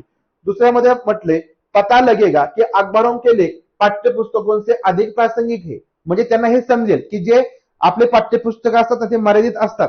कारण पाठ्यपुस्तकामध्ये बघा आपण जसं समजा एखादी घटना घडली तर लगेचच आपल्या पाठ्यपुस्तकामध्ये समाविष्ट करता येत नाही. त्यामुळे ते जे काय सगळे बघा प्रदूषणाबद्दल काही मुद्दे आले तर समजा या ठिकाणी जंगल तोड झाली त्याबद्दल काही मुद्दे आले तर ते वर्तमानपत्रामध्ये ते उठवले जातात आणि वर्तमानपत्राच्या माध्यमातून ते खूप चांगल्या प्रकारे संदर्भासहित मुलांना समजतील. म्हणजे हे मुलांना समजेल की पाठ्यपुस्तकामध्ये तर खूप मर्यादित मध्ये असतात त्या कन्सेप्ट फक्त सांगितले जातात, परंतु जर ते आपल्याला खरंच व्यवस्थितपणे जर त्या अभ्यासाचं असेल तर तुम्ही वर्तमानपत्र किंवा तुम्ही बाहेर जे काही मीडिया वगैरे आहे त्याच्यामध्ये तुम्ही त्या गोष्टी बघितल्या पाहिजे. म्हणजे हे मुलांना समजेल ना. ऑप्शन क्रमांक बी हे मुलांना समजेल की या ठिकाणी पाठ्यपुस्तकापेक्षा जे अखबारमध्ये जे वर्तमानपत्रामध्ये लेख असतात ते कसे असतात प्रासंगिक असतात. हे तुमच्या ठिकाणी बरोबर येईल का सांगा बरं.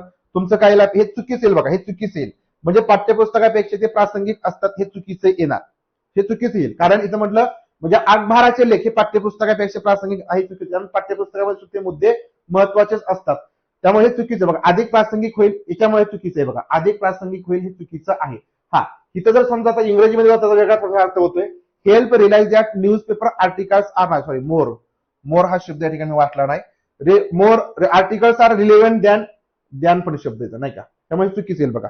म्हणजे अखबारापेक्षा म्हणजे ते पाठ्यपुस्तकापेक्षा तुमचे जे वर्तमानपत्र आहे त्याच्यातले मुद्दे खूप कसे असतात म्हणजे प्रासंगिक असतात असं म्हटलंय, त्यामुळे हे चुकीचं येईल. हा जर तुमच्या रिलेव्हंट असते असं म्हटलं तर रिलेव्हंट म्हणजे बघा help realise that newspaper articles are relevant to text book, तर मग हे बरोबर असतं. द्यान इथं शब्द आहे पहा आणि इथं मोर आहे त्यामुळे हा निगेटिव्ह आला पहा. मोर द्यान म्हटलं हे निगेटिव्ह आलं म्हणजे पाठ्यपुस्तकात थोडंसं कमी लेखलं तर ते थोडंसं आपलं चुकीचं येईल पहा, हे चुकीचं येईल, हे चुकीचं आहे बघा. नंतर बघा जांच आधारित अधिगम को प्रोत्साहन होगा, बरोबर आहे. मग जे काही लेख दिले असतील त्याच्या माध्यमातून मुलं काय करतील चौकशी करतील, मुलं या ठिकाणी प्रश्न विचारतील आणि त्याच्या माध्यमातून या ठिकाणी जे मुद्दे आहेत ते आणि ज्या काही संकल्पना त्याच्यासोबत त्यांना कनेक्ट करता येईल, हे बरोबर आहे. विश्लेषणात्मक कौशल्यों का विकास होगा, हे सुद्धा बरोबर आहे.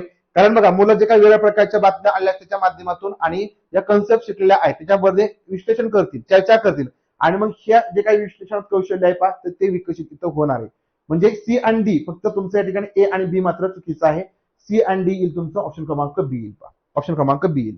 ठीक आहे, बी येणार नाही बघा. ठीक आहे, बी येणार नाही. मला असं वाटलं बी, परंतु आपण व्यवस्थित वाटलं तर लक्षात येतं की ते पाठ्यपुस्तकाला कमी लेखते, म्हणजे फक्त वर्तमानपत्रामध्ये सगळी रिलेव्हंट माहिती आहे पाठ्यपुस्तकामध्ये नाही असं म्हटलंय. ठीक आहे, पाठ्यपुस्तकाशी संबंधित तुमची येऊ शकते परंतु पाठ्यपुस्तकामध्ये या ठिकाणी एकदम कमी येते, म्हणजे वर्तमानपत्रामध्ये जास्त येते, तर हे चुकीचं आहे. कारण वर्तमानपत्रामध्ये सगळ्याच गोष्टी बरोबर असेल असं नाही. ठीक आहे, त्यामुळं तुमचं बी इथं चुकीचं येणार. ऑप्शन क्रमांक तुमचं बी, सी आणि डी.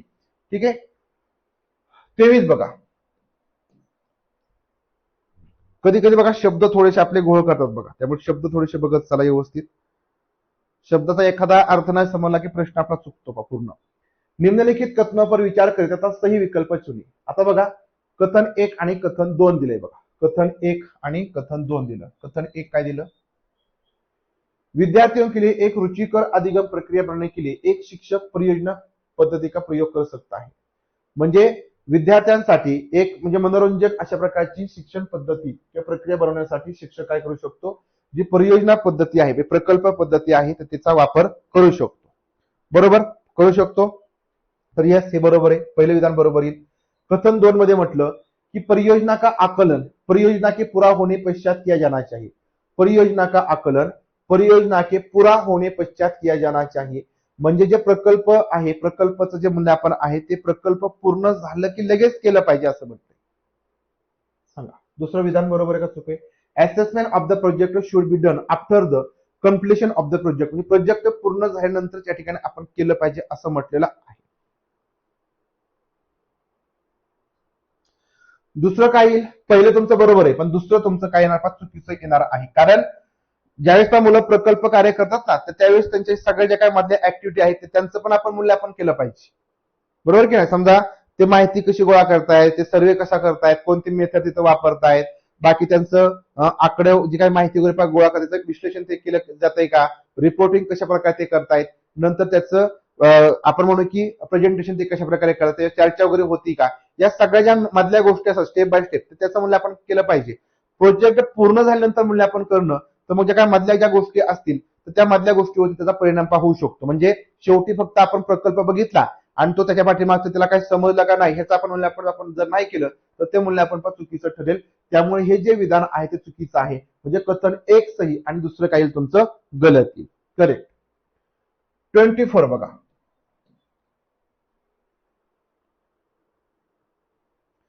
निम्नलिखित में से कौन सा कथन परियोजना आधारित सीखने की विधि से संबंधित नहीं है. प्रकल्पावरती आधारित शिकण्याशी संबंधित नाही.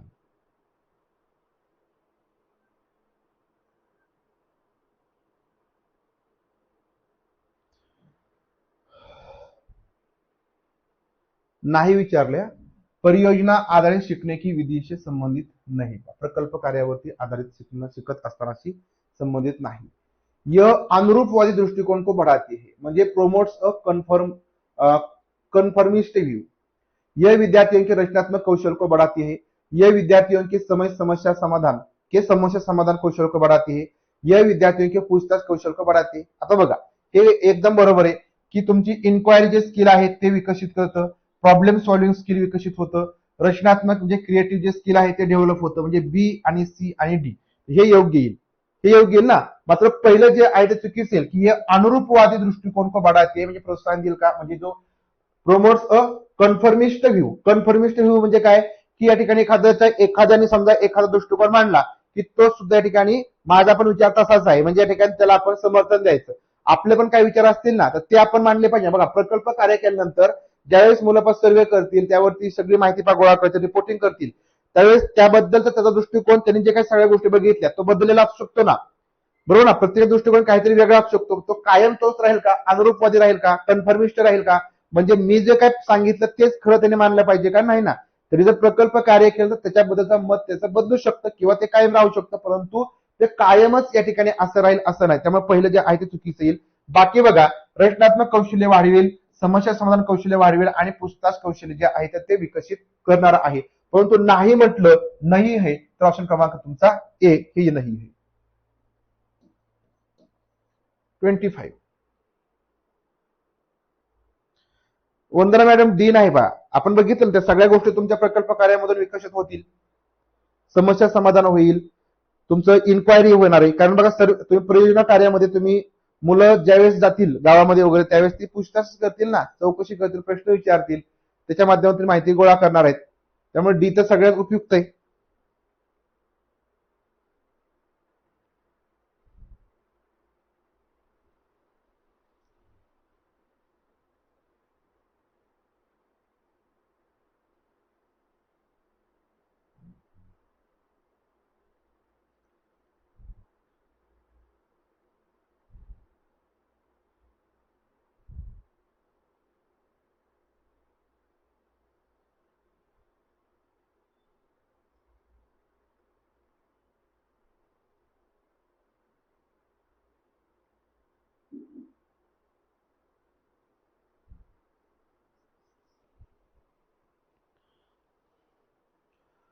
प्रथम से आरंभ करते हुए म्हणजे सुरुवातीपासून आरंभ करत असताना करते हुए एक सर्वेक्षण आधारित प्रायोजना को करने के लिए अनुसरण किए जाने वाले चरणों को व्यवस्थित कीजिए.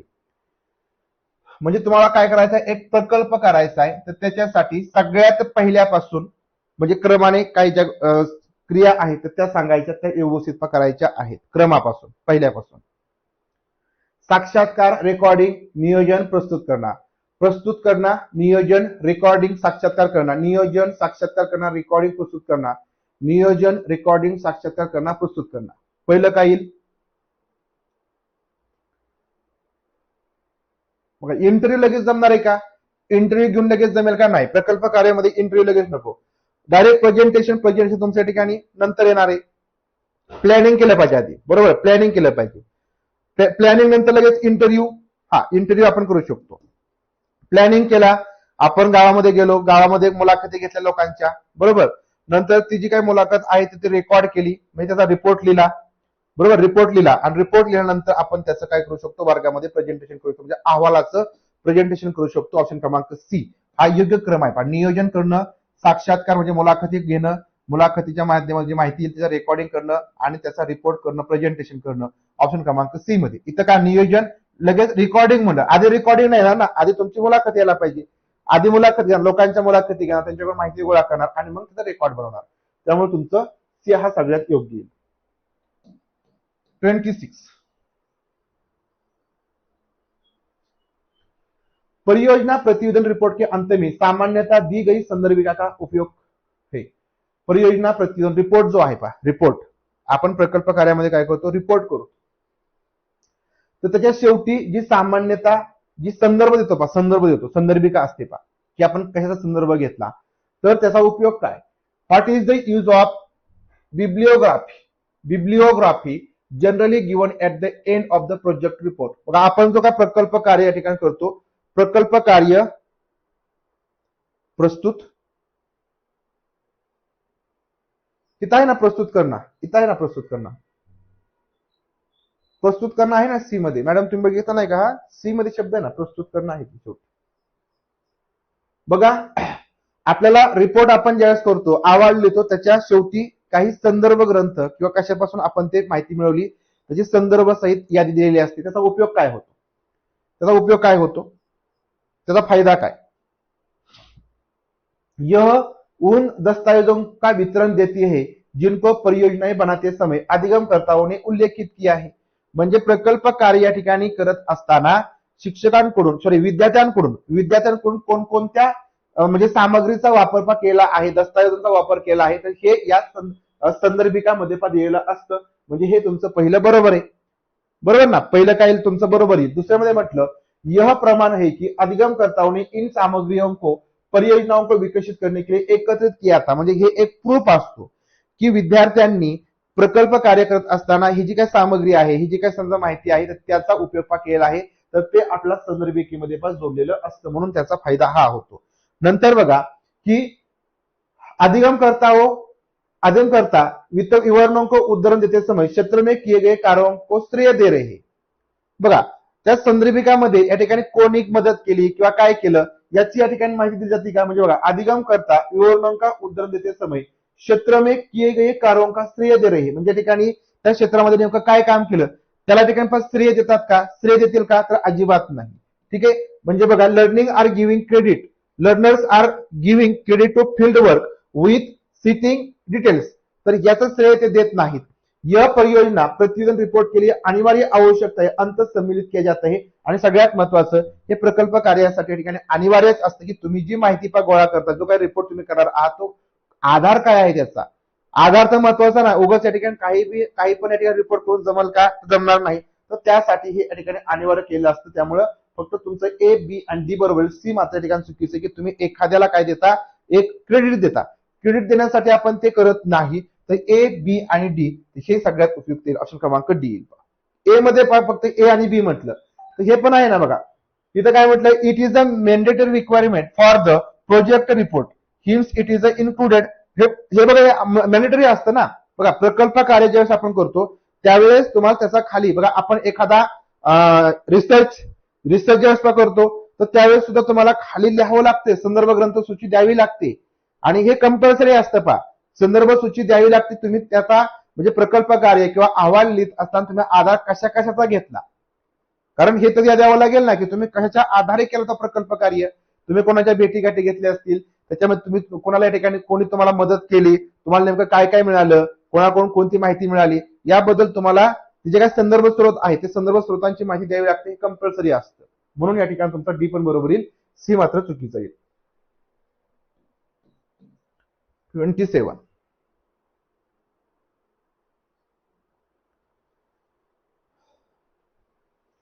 नगर प्रशासन पढ़ाने हेतु निम्न में से कौन सी गतिविधि सबसे अधिक उपयुक्त है. आता बघा सिटी ऍडमिनिस्ट्रेशन,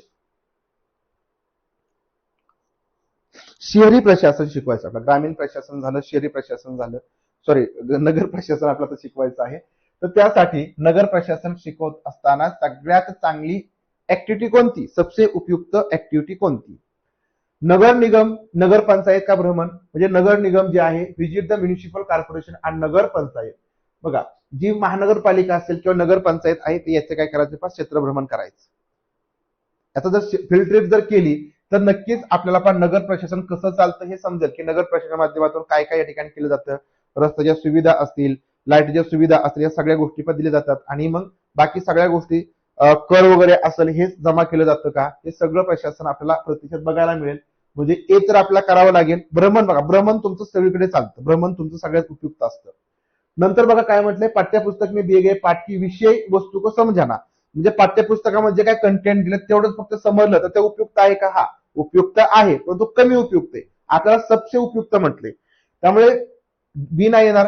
कक्षा में विद्यार्थियों को नगर प्रशासन के पाठ को पढ़ने के लिए प्रोत्साहित करना, म्हणजे जो काय धडा आहे तो धडा फक्त वाचायला लावायचा.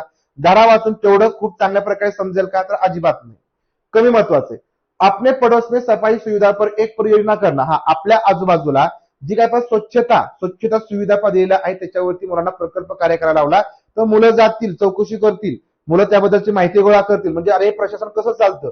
मग समजा ठिकाणी बघा झाडणारे वेगवेगळे कर्मचारी असतात, ते कचरा एका ठिकाणी गोळा करतात, घंटा गाडी येते, कचरा त्याच्यामध्ये ओला वेगळा केला जातो, सुका वेगळा केला जातो, आणि नंतर मग तो त्या ठिकाणी कचरा डेपो असेल तिकडे पोहोचता केला जातो, आणि तिथं सुद्धा मग त्या कचऱ्याचं वर्गीकरण केलं जातं, बरोबर ना, त्याची विल्हेवाट लावली जाते. मग हे जे काय प्रशासन आहे हे नेमकं कशा प्रकारे चालतं हे मुलांना ही जे प्रकल्प कार्य यातून खूप चांगल्या प्रकारे समजणार आहे, बरोबर. म्हणजे डी सुद्धा त्याच्यामध्ये येईल, तुमचा भ्रमण येणार आणि दुसऱ्या ठिकाणी तुमचा प्रकल्प येणार. लक्षात ठेवायचं, प्रकल्प कार्य आणि या ठिकाणी जे भ्रमण आहे ते सगळ्यात उपयुक्त असतं. बाकी फक्त पाठ्यपुस्तकाचा वापर जर केला तर ते थोडंसं कमी महत्वाचं असतं. म्हणून ऑप्शन क्रमांक तुमचा डी येतो, ए आणि डी येणार. 28 उच्च प्राथमिक स्कूल में प्रोजेक्ट कार्य हेतु जब शिक्षक छात्रों को शोध लेख, किताबें, फोटोग्राफ, ऑडियो और वीडियो रिकॉर्डिंग सामग्री और वेबसाइट आदि जैसे चीजें प्रदान कर रहा है, इनका उद्देश्य होगा. याचा उद्देश काय असेल बघा. प्रोजेक्ट कार्य करत असताना शिक्षक शोधलेख, रिसर्च आर्टिकल असतील, पुस्तक असतील, फोटोग्राफ्स असतील, ऑडिओ आणि व्हिडिओ रेकॉर्डिंग असतील, मटेरियल असतील आणि वेबसाईट असतील, बरोबर, वेबसाईट असेल, अशा प्रकारची चीजे आहेत त्या ठिकाणी देतो शिक्षक. या ठिकाणी मुलांना देतात, अशा प्रकारच्या साहित्य उपलब्ध करून देतात. तर याचा उद्देश काय असेल, याचा उद्देश काय असेल, स्कूल परियोजना को वैज्ञानिक रूप से सुगम बनाना, म्हणजे जे काय या ठिकाणी स्कूल प्रोजेक्ट आहेत ते साइंटिफिकली एक्सेसिबल जांच प्रक्रिया के प्रमुख घटकों के रूप में पृष्ठभूमि की जानकारी प्रदान करना, म्हणजे the provide background information as a key components of the inquiry process, राष्ट्रीय स्तर के सेमिनार, कार्यशाला, सम्मेलनों आदि में भाग लेने की योग्य बनाना, साहित्य का समीक्षात्मक शिक्षण देना. काय द्यायचं, या सगळ्या गोष्टी उपलब्ध करून देण्यापाठीमागचं कार्य काय, शिक्षकांनी मुलांना शोध लेख असतील, किताबे आहेत, फोटोग्राफ, ऑडिओ व्हिडिओ रेकॉर्डिंग, सामग्री, वेबसाईट आदि जैसी चीजें प्रदान कर रहा है. तर याचा उद्देश काय असेल, हे उपलब्ध करून देतात शिक्षक, उपलब्ध करून, याच्या पाठीमागचा उद्देश काय असेल.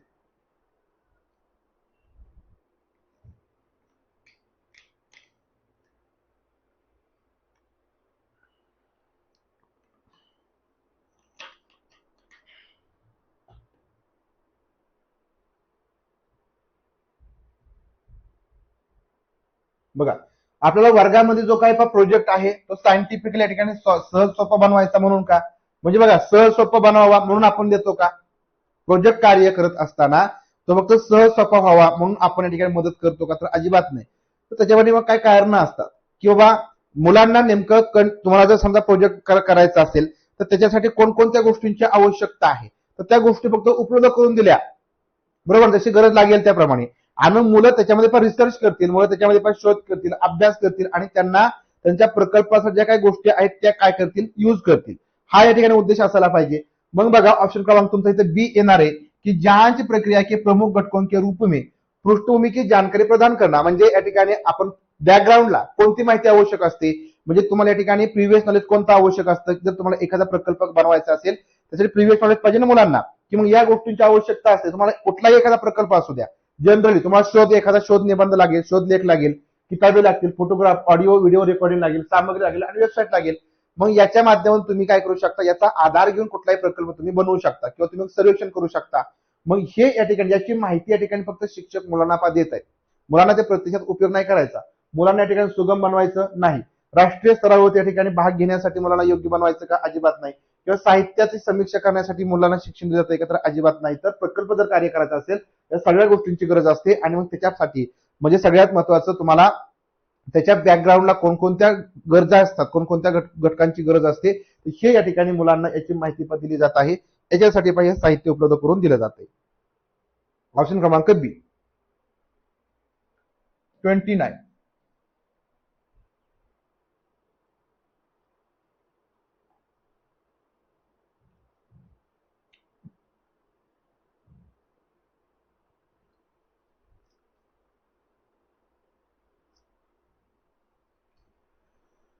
अगर एक राज्य का शिक्षक भारत के दूसरे राज्यों के अधिगमकर्ताओं को कक्षा में उत्तर देने की अनुमति नहीं देता, एका राज्यातला शिक्षक भारताच्या दुसऱ्या राज्यातील विद्यार्थ्याला जर वर्गामध्ये उत्तर देण्याची संधी देत नाही किंवा अनुमती देत नाही, परमिशन देत नाही, तो वह अधिगमकर्ताओं को किस मूलभूत अधिकार का उल्लंघन कर रहा है रही है.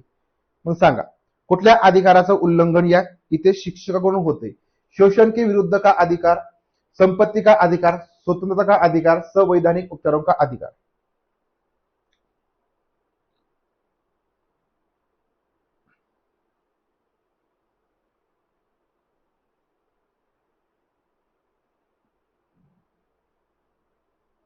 काय होतं इथं बघा, शोषण होतं इथं मुलाचं, इथं फक्त संधी दिली जात नाही ना, मुलाला वर्गामध्ये बोलायची संधी दिली जात नाही. म्हणजे शोषणाच्या ठिकाणी म्हणजे अन्याय होते का? शोषणाच्या विरुद्ध अधिकाराचं उल्लंघन होते का? संपत्तीच्या या ठिकाणी उल्लंघन होते का? तर नाही. तर इथं काय होते, स्वतंत्रता अधिकार म्हणजे कोणत्याही बघा कुठलाही मुलगा असो त्याला बोलायचा अधिकार दिला पाहिजे ना, त्याला स्वतंत्र आहे ना, म्हणजे तो या ठिकाणी बोलू शकतो. तो स्वतंत्रता जो अधिकार आहे याचं पण इथं उल्लंघन होते. यस. संवैधानिक उपचारांचा का अधिकार आहे पा? नाही पा, रेमेडीज नाही. जर समजा ठिकाणी स्वतंत्र अधिकार उल्लंघन झालं तर मग आपण रेमेडी करू, उपचार करू. परंतु या ठिकाणी कशाचं उल्लंघन होते, कोणत्या अधिकाराचं उल्लंघन होते, मूलभूत अधिकाराचं, तर त्याच्यामध्ये पा स्वतंत्रता जो मूलभूत अधिकार आहे याचं उल्लंघन होते, कारण बोलू दिलं जात नाही, दुसऱ्या राज्यातला आहे म्हणून. 30.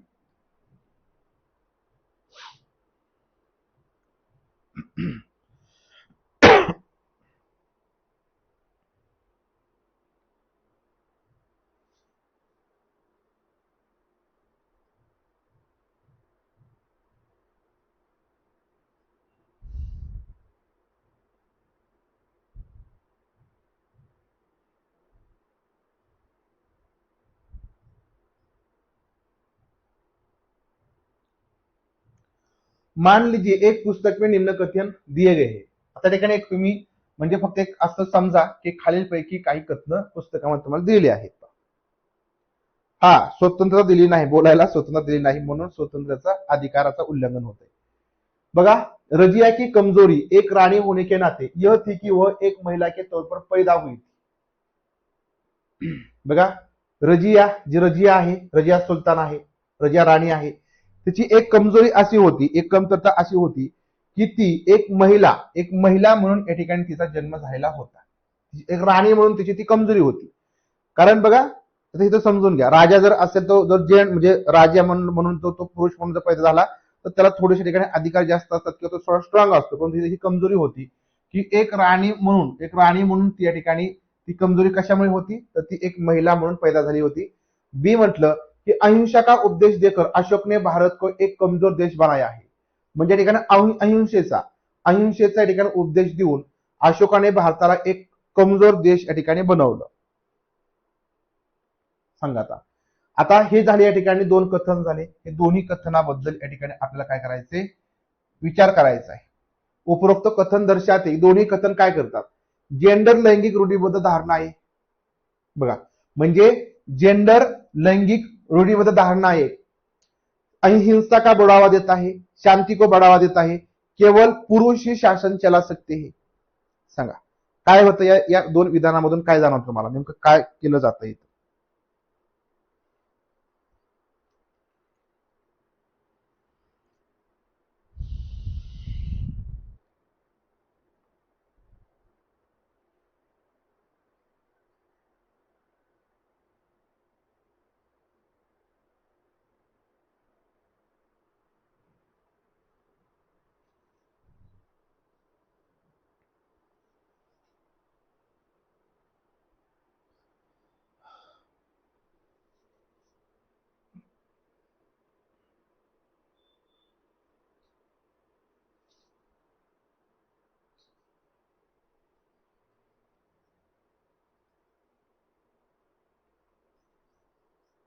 विचार करा, विचार करा, क्वेश्चन विचार करा. पहिलं तुमचं जे विधान आहे, पहिल्या विधानामध्ये काय सांगितलं जाते कि रजिया की कमजोरी एक राणी होने के नाते यह थी कि वो एक महिला के तौर पर पैदा हुई थी. म्हणजे थोडक्यात बघा की इथं याबद्दल समजा या विधानावरून हे समजते आपल्याला की जर समजा एखादी राणी म्हणजे एखादी जी राणी आहे ती काय होणार आहे, कमजोर असणार आहे. म्हणजे जर तिथे एखादा पुरुष राजा असेल तर तो काय असणार आहे, स्ट्रॉंग असणार आहे. म्हणजे हे काय आहे, एक रूढी परंपरा आहे ना. म्हणजे समजा जर महिला एखादी राणी असेल तर ती कमजोर असणार आहे असंच त्यावेळेस समजलं जात होतं. बरोबर. म्हणजे ही काय आहे तुमची लैंगिक जेंडर किंवा लैंगिक रूढीबद्ध धारणा आहे. म्हणजे या ठिकाणी जे पहिलं आहे तर त्यातून आपल्याला हे समजतं की जेंडर लैंगिक रूढीबद्ध धारणा या ठिकाणी याच्यातून व्यक्त होते. बरोबर. यातून काय यातून हिंसा व्यक्त होत नाही. यातून शांती यातून व्यक्त होत नाही. किंवा केवळ पुरुष शासन चला सकते हे सुद्धा या ठिकाणी व्यक्त होऊ शकत नाही. कारण इथं एक राणी झाली ना, राणी म्हणजे थोडक्यात एक महिला इथं राणी झाली म्हणजे राणी सुद्धा काय शासन करताय. म्हणून फक्त पुरुषच शासन करू शकतात असं म्हटलंय का नाही. फक्त इथं काय म्हटलंय की महिला आणि पुरुष दोघंही शासन करू शकतात. पण जर महिला राणी झाली शासन करणारी असेल तर ती कमजोर असते असं म्हटलं. म्हणजे इथं काय झालं, एक रूढीबद्ध धारणा ती असते. रूढीबद्ध धारणा इथं समजून येते. बरोबर. आता बघा दुसरं विधान बघू आपण. हे पहिल्या विधानाबद्दल आपण हे 4ही ऑप्शन बघितले. फक्त पहिला ऑप्शन या ठिकाणी याच्याशी म्हणजे काय होतोय बरोबर येतोय. बी मध्ये काय म्हटलं पहा, अहिंसा का उपदेश देकर अशोक ने भारत को एक कमजोर देश बनाया. म्हणजे जर तुम्ही अहिंसा म्हणजे थोडक्यात महात्मा गांधी यांनी अहिंसेचा संदेश दिला. त्याच वेळेस लाला लजपतराय यांनी हिंसा करा किंवा आपण भगतसिंग राजगुरू यांनी काय केली, हिंसा केली. हिंसा केली म्हणजे काय केलं, या ठिकाणी अहिंसापासून या ठिकाणी देश स्वतंत्र होणार नाही तर आपण हिंसा करू. म्हणून त्यांनी काय केलं की अहिंसेपासून या ठिकाणी काय केलं, त्यांनी त्याच्यापासून नकारात्मक होऊन त्यांनी हिंसा केली. म्हणजे जर हे विधान तुम्ही बघितलं की अहिंसेचा उपदेश देऊन अशोकाने भारताला कमजोर देश बनवलं, हे वाक्य हे आपण खरं मानायचं. बघा हे तर म्हटलं ना, मान लीजिए. म्हणजे तुम्ही हे खरं माना, हे खरं माना आणि त्याच्यात विचार करा की अहिंसेचा उपदेश दिल्यामुळे भारत काय झाला, कमजोर देश बनला.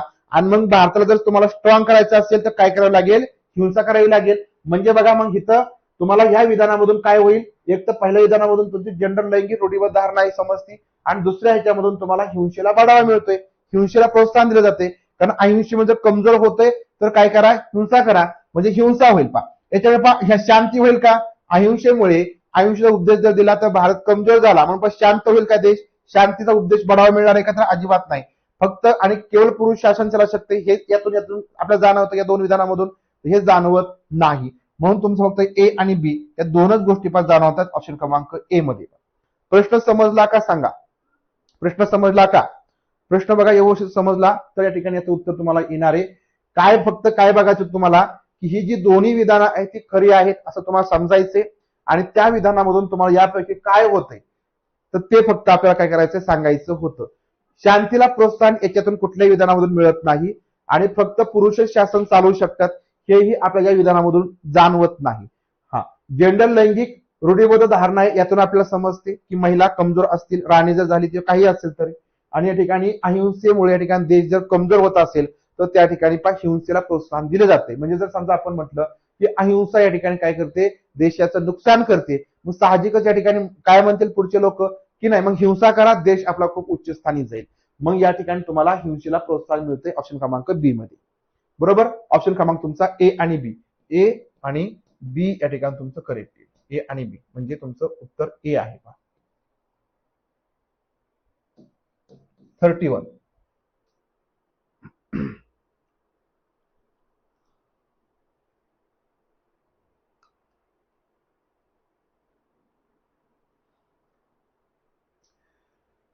निम्नलिखित उदाहरणों में से कौन सा उदाहरण आप विज्ञापनों पर परिचर्चा में रूढ़िबद्ध लैंगिक चित्रण को श्रेष्ठ चुनौती देने के लिए देंगी.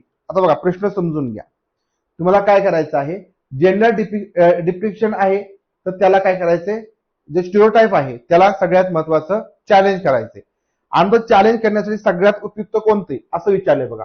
म्हणजे खाली जी उदाहरणं दिले तर त्या उदाहरणांपैकी कोणती उदाहरण तुम्ही विज्ञान पर परिचर्चा में म्हणजे विज्ञानामध्ये जे काय विज्ञापन जाहिराती आहेत पहा, जाहिरातीबद्दल चर्चा करत असताना जी रूढीबद्ध लैंगिक चित्रण आहे तर ते श्रेष्ठ आहे, श्रेष्ठ आहे याला चुनौती देने के लिए देंगे. म्हणजे चुनौती द्यायचं, चॅलेंज करायचं या ठिकाणी पहा देईल पहा. ए मध्ये तसे सांगितले त्यामुळे डी पण अर्थ निघतो, डी मध्ये नाही निघत. डी मध्ये कसा अर्थ निघेल पहा. ए मध्ये जो सांगितलं त्यामुळे डी मध्ये नाही ना अर्थ निघत, फक्त केवळ पुरुष ही शासन चला शकते. म्हणजे इथं असं म्हटलंय का, इथं असं म्हणजे इथून आपल्याला जाणवते का, हा ती काय म्हटलंय की कमजोरी फक्त होती परंतु ती शासन करू शकते ना. याच्यामध्ये डी मध्ये काय म्हटलंय की फक्त पुरुषच शासन करू शकतात. म्हणजे महिला तर ती करते ना, इथं ती राणी आहे म्हणजे ती शासन करते, याचा अर्थ असा होत नाही की फक्त पुरुष करतात. बघा आता सांगा, विज्ञानावरती पण चर्चा करत असताना रूढीबद्ध लैंगिक चित्रणाला श्रेष्ठ श्रेष्ठ चुनौती देने के लिए होंगे, म्हणजे या ठिकाणी चॅलेंजिंग करण्यासाठी सगळ्यात उपयुक्त कोणतं. बघा, एक कार बेचान नाही ना, एक काय women driving a car in a car sale advertisement. एक कार बेचार में गाड़ी चलाती महिला. A women driving a car in a car sale advertisement. बेचानचा अर्थ का लागा ना मला, एक कार बेचान में गाडी चलाती महिला. ठीक आहे, आता ह्याचा फक्त एक अर्थ समजून घ्या. आता इंग्रजीमध्ये आपण समजून घेऊ. बघा की अ वुमेन एक महिला काय करते की जी काय समजा कार सेलची जाहिरात आहे पा, कार सेलची जाहिरात आहे, तर त्या कार सेलच्या जाहिरातीमध्ये महिला काय करते, गाडी चालवती. याचा अर्थ काय, जी रूढीबद्ध धारणा आहे त्याला चॅलेंज केलं जाते. म्हणजे फक्त पुरुषच गाडी चालवतात का, तर नाही, तर महिलाही चालवू शकतात. म्हणजे याच्या माध्यमातून काय होते, या ठिकाणी स्ट्रॉंग असं पण चॅलेंज केलं जाते. पहिला बरोबर येईल तुमचा. दुसऱ्यामध्ये काय म्हटलं, एक परिष्कृत तेल बेचान में खान बनाता पुरुष. बेचान म्हणजे आय थिंक ऍडव्हर्टाइजमेंट. ठीक आहे, बेचान म्हणजे जाहिरात, बेचान म्हणजे जाहिरात.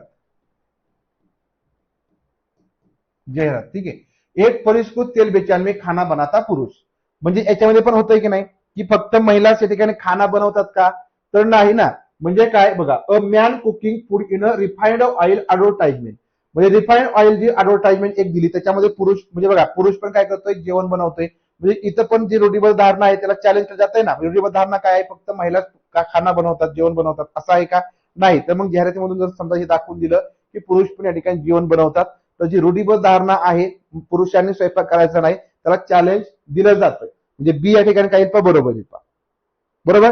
त्यानंतर बघा, एक डिटर्जंट बेचान में कपडे धोती महिला. एक डिटर्जंट बेचान में कपडे धोती महिला. आता मग इथं काय, यामधून या ठिकाणी आपल्याला समजतंय का, म्हणजे बघा महिलाच कपडे धुतात, मग इथं उलट प्रोत्साहन दिलं जातंय ना, बरोबर की नाही. यातून काय मिळतंय, प्रोत्साहन मिळतंय. म्हणजे जर फक्त महिला स्वयंपाक बनवायला दाखवली, त्या ठिकाणी महिला समजा कपडे धुणारी दाखवली, तर इथं प्रोत्साहन मिळते. कशासाठी, की ते फक्त महिलांचं काम आहे, पुरुषांचं काम नाही. यातून प्रोत्साहन मिळतंय. इथं आपल्याला चॅलेंजिंग चुनौती मिळाली पाहिजे, इथं प्रोत्साहन द्यायचं नाही, प्रोत्साहन नको. वस्त्रों के बेचान में काम करते महिला. म्हणजे या ठिकाणी जी वस्त्राची जी काही जाहिरात आहे, कपड्यांची जाहिरात आहे, त्याच्यामध्ये महिला काम करतात. म्हणजे या ठिकाणी ज्या कपड्यांच्या जाहिरातीमध्ये महिला काम करतात, पुरुष काम करत नाहीत, याचा अर्थ इथं सुद्धा काय होते, इथं सुद्धा प्रोत्साहन दिलं जाते. आपलं चॅलेंजिंग देणारा बघायचंय. चॅलेंजिंग साठी तुमचं एक आणि बी हे दोनच येतील, म्हणून ऑप्शन काय तुमचा पहिला या ठिकाणी करेक्ट येईल पहा. ओके. बेचान म्हणजे काय, सेल का, बर सेल, जाहिरात म्हणू शकतो. ठीक आहे, सेल म्हणा, काही म्हणा. ओके, चला पुढे बघा. क्वेश्चन क्रमांक 32. सामाजिक विज्ञान के संबंध में दिए गए कथन ए और आर को पढ़े और उपयुक्त विकल्प चुने. योग्य असा विकल्प या ठिकाणी तुम्ही सांगा, निवडा. इंग्रजीमध्ये वाचलं की आपल्याला लक्षात येतं पाहिजे. हिंदीमध्ये कधी कधी शब्द आपल्याला कन्फ्युज करतात, आपण ते ऐकलेले नसतात. आता समजलं आपल्याला ती जाहिरात म्हणा, एक सेलची जाहिरात असेल. बेचना म्हणजे आपण त्याला काय म्हणतो, विक्री जाहिरात, विक्री जाहिरात. बेचान बेचान ऍडव्हर्टाइजमेंट, विक्रीची जाहिरात. बघा, कथन ए कथन आर काय म्हणते, भारत में सामाजिक विज्ञान पाठ्यक्रम का संगठन मुख्यतः विषय थीम आधारित आहे. भारतामध्ये सामाजिक विज्ञानाचा अभ्यासक्रम आहे, तर तो मुख्यतः कशावरती आधारित आहे, तर थीम बेस आहे. बरोबर ना. The organisation of the social science curriculum in India is a mainly theme base. म्हणजे हा बरोबर आहे की ठिकाणी भारतामध्ये सामाजिक विज्ञानाचा पाठ्यक्रम आहे, तर तो या ठिकाणी मुख्यतः काय पा, थीम बेस आधारित आहे. पहिलं बरोबर आहे, थीम आधारित आहे. बरोबर ना, पहिलं काय तुमचं बरोबर येईल. रिझन काय म्हटलं पा, कई सामाजिक विज्ञानों की एक विषय के अंदर लाने पर विद्यालय के छात्रों को पढ़ने में कठिनाई होती है पा. कई सामाजिक विज्ञानों की एक विषय के अंदर लाने पर विद्यालयों के छात्रों को पढ़ने में कठिनाई होती है. Bringing many social sciences under one subject makes it difficult to teach school students. बघा बरं आता काय म्हटलंय, आर मध्ये काय म्हटलंय, भारत में सामाजिक विज्ञान पाठ्यक्रम का संघटन मुख्यतः विषय थीम आधारित आहे. आणि जर तो समजा एकाच थीम मध्ये आणला, थोडक्यात bringing many social sciences under the one subject, म्हणजे एकाच थीम मध्ये जर आणला तर ते मुलांना समजायला काय जातं, अवघड जातं. म्हणजे हे तुमचं रिझन सुद्धा पा बरोबर आहे. आणि त्याच्यामुळे पा त्याचं काय केलं, वेगवेगळ्या विषयामध्ये काय केलं, वेगवेगळ्या थीम मध्ये त्याचं संघटन पा केलं असतं, थीम मध्ये संघटन केलं असतं. कारण जर एकाच विषयामध्ये जर समजा सगळे विषय जर आणले तर काय होणार आहे पा, तो अवघड होईल, ते समजणार नाही मुलांना. त्यामुळे आपण अशा प्रकारे संघटन एका विषयाच्या आधारित पा केलं पाहिजे. म्हणजे तुमचं ए बरोबर आहे, आर बरोबर आहे आणि पा स्पष्टीकरण सुद्धा इथं केलं जाते. ऑप्शन क्रमांक तुमचा पहिला येणार. ओके, समजलं. 33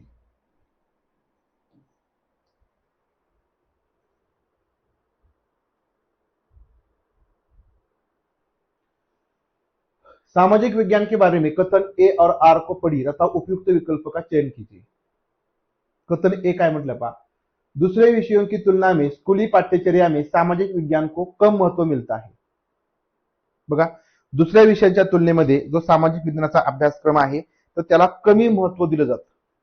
दूसरे विषयों की तुलना में स्कूली पाठ्यचर्या में सामाजिक विज्ञान को कम महत्व मिलता है. तर कसं आहे, हे पहिलं अगदी बरोबर आहे. कारण साहजिकच आहे, तर हे या ठिकाणी होतं की शालेय अभ्यासक्रमामध्ये जो सामाजिक विज्ञानाचे विषय असतात त्याला या ठिकाणी कमी महत्व दिलं जातं. बरोबर ना, सामाजिक विज्ञान शिकतो आम्ही असं कोण म्हणतं, जास्त नाही, त्याला कमी महत्व मिळतं. बरोबर आहे. रिझन काय म्हटलं बघा, की भारत में सामाजिक विज्ञान की शिक्षण के लिए योग्य शिक्षक नाही है. का महत्व कमी मिळतं, कारण भारतामध्ये या ठिकाणी तसे शिक्षक उपलब्ध नाहीत, योग्य शिक्षक उपलब्ध नाहीत. हे चुकीचं आहे ना. शिक्षक तर आपल्याकडे भरपूर आहेत, है ना. शिक्षक कसे आहेत, भरपूर आहेत.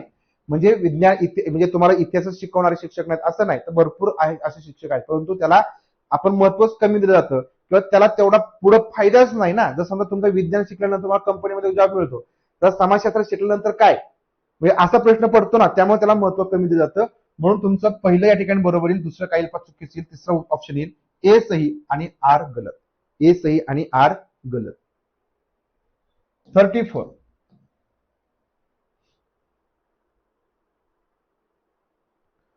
उच्च प्राथमिक स्तर के सामाजिक विज्ञान की कक्षा में लैंगिक भूमिका पर विद्यार्थियों को बातचीत को प्रोत्साहित करने के लिए सबसे उत्तर विधी निम्नलिखित में से कौन सी है. आता वरच्या वर्गामध्ये उच्च प्राथमिक स्तरावरती सामाजिक विज्ञानाच्या वर्गामध्ये लैंगिक भूमिकावरती विद्यार्थ्यांना या ठिकाणी बातचीत करायला म्हणजे बोलायला प्रोत्साहित करायचंय. तर त्यासाठी सगळ्यात चांगली विधी कोणती, उत्तर विधी post. Which of the following is the best method to the encourage students to talk about gender roles in an upper primary level social science class? In social science class सगळ्यात चांगली विधी कोणती, सोशल सायन्स क्लास मध्ये बोलायला प्रोत्साहित करणारी विधी कोणती. प्रदर्शनी में जाना, विद्यार्थियों द्वारा इंटरनेट में ढूंढना, अनुभव पर निर्देशित चर्चा की विशेषज्ञ द्वारा व्याख्या. चर्चेसाठी उपयुक्त कोणतं येईल.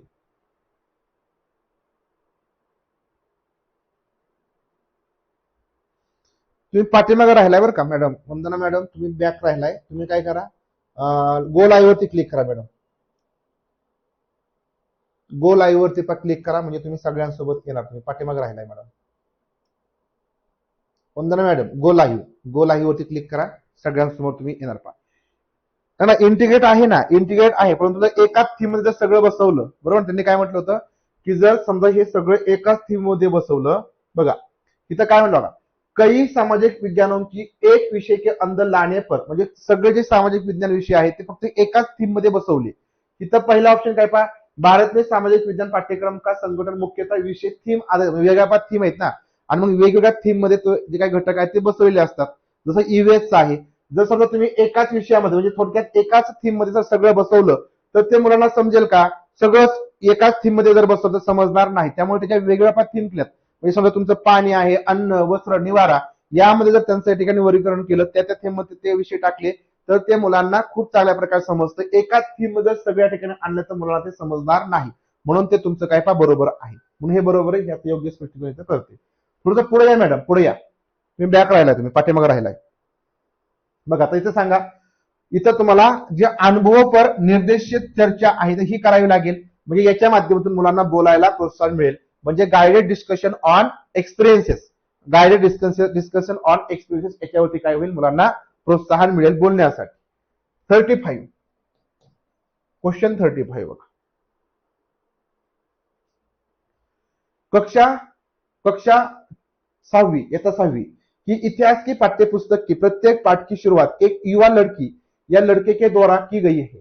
बघा, कक्षा 6 की इतिहास की पाठ्यपुस्तक की प्रत्येक पाठ की सुरुवात म्हणजे जो काय 6वी इयत्ता 6वीचा इतिहास आहे, तर त्या 6वीच्या इतिहासाच्या प्रत्येक धड्याची सुरुवात करत असताना एक तरुण मुलगा किंवा या ठिकाणी एक मुलगी यांच्याद्वारा केलेली आहे. आपके विचार में पाठ्यपुस्तक निर्माता द्वारा यह रणनीति क्यों अपनाई गई है. मग तुम्ही विचार करायचा, या ठिकाणी जे पाठ्यपुस्तक निर्माते असतील, पाठ्यपुस्तक तयार करणारे असतील, त्यांनी ही स्ट्रॅटेजी का वापरली, तर सुरुवात करत असताना एक तरुण मुलगा किंवा मुलगी आहे यांच्याकडून केली आहे. यह दिखाना की लड़के या लड़की इतिहास का अध्ययन कर सकते हैं, म्हणजे हे दाखवण्यासाठी काय मुलगा आणि मुलगी इतिहासाचा अध्ययन करू शकतात. यह बताना की प्रस्तावना कैसे दी जा सकती है, प्रस्तावना कशा प्रकारे आम्ही देऊ शकतो. पाठ की विषय वस्तू का मूल्यांकन करना, जो का पाठ आहे त्याचं विषय वस्तू मूल्यांकन करण्यासाठी, कि विद्यार्थियों में पूछताछ तथा खोज की भावना को विकसित करना, to development spirit of inquiry and discovery among students. Each chapter of the class 6 history textbook begins with a young girl or boy. In your opinion, why has this strategy been adopted by the textbook makers? नंतर प्रश्न विचारताय का madam तुम्ही, सांगा. 35 question क्रमांक 35. पहिल्यामध्ये जे म्हटलंय ना की म्हणजे हे आपण दाखवायचं का की मुलगा आणि मुलगी काय इतिहासाचा अभ्यास करू शकतात, हा उद्देश असणार आहे का. म्हणजे बघा, मुलगा असला तर मुलगाही करेल, मुलगी असेल तर मुलगीही करेल ना, म्हणजे हे दाखवण्याचा हा उद्देश नाही. किंवा हे दाखवणं की प्रस्तावना कशी करायची, म्हणजे मुलगा आणि मुलगी जर समजा आधी दाखवली तर प्रस्तावना याच्या मार्फत होईल. किंवा पाठाची विषय वस्तूचं मूल्यांकन करण्यासाठी असतो का, तर अजिबात नाही. तर हे आपल्याला दाखवायचं की तिथं बघा मुलगा आणि मुलगी आहे, त्यांच्यामध्ये काय चर्चा असते, त्याच्यामध्ये माध्यमातून काय प्रश्न पण दिलेले असतात आणि त्याच्या माध्यमातून विद्यार्थी पूछताछ तथा खोज की भावना को विकसित करना, म्हणजे मुलांमध्ये इन्क्वायरी, बरोबर ना, मुलांमध्ये या ठिकाणी प्रश्न विचारणे असेल किंवा या ठिकाणी खोज जी भावना आहे प्रश्न विचारण्याची, सर्चिंगची, ती भावना या ठिकाणी विकसित करण्यासाठी मुलगा आणि मुलगी यांचं पण या ठिकाणी काय केलं जाते, त्यांची सुरुवात पण केली जाते. मग मुलगा मुलीला काहीतरी प्रश्न विचारेल, त्याबद्दल या ठिकाणी चर्चा होईल आणि त्यातून या ठिकाणी ही भावना विकसित करण्याचा इथे प्रयत्न केला जातो. ऑप्शन क्रमांक D, to develop a spirit of inquiry and discovery among the students. सर्व विद्यार्थ्यांमध्ये आपल्याला एक इन्क्वायरी अँड डिस्कवरी डेव्हलप करायची आहे म्हणून. 36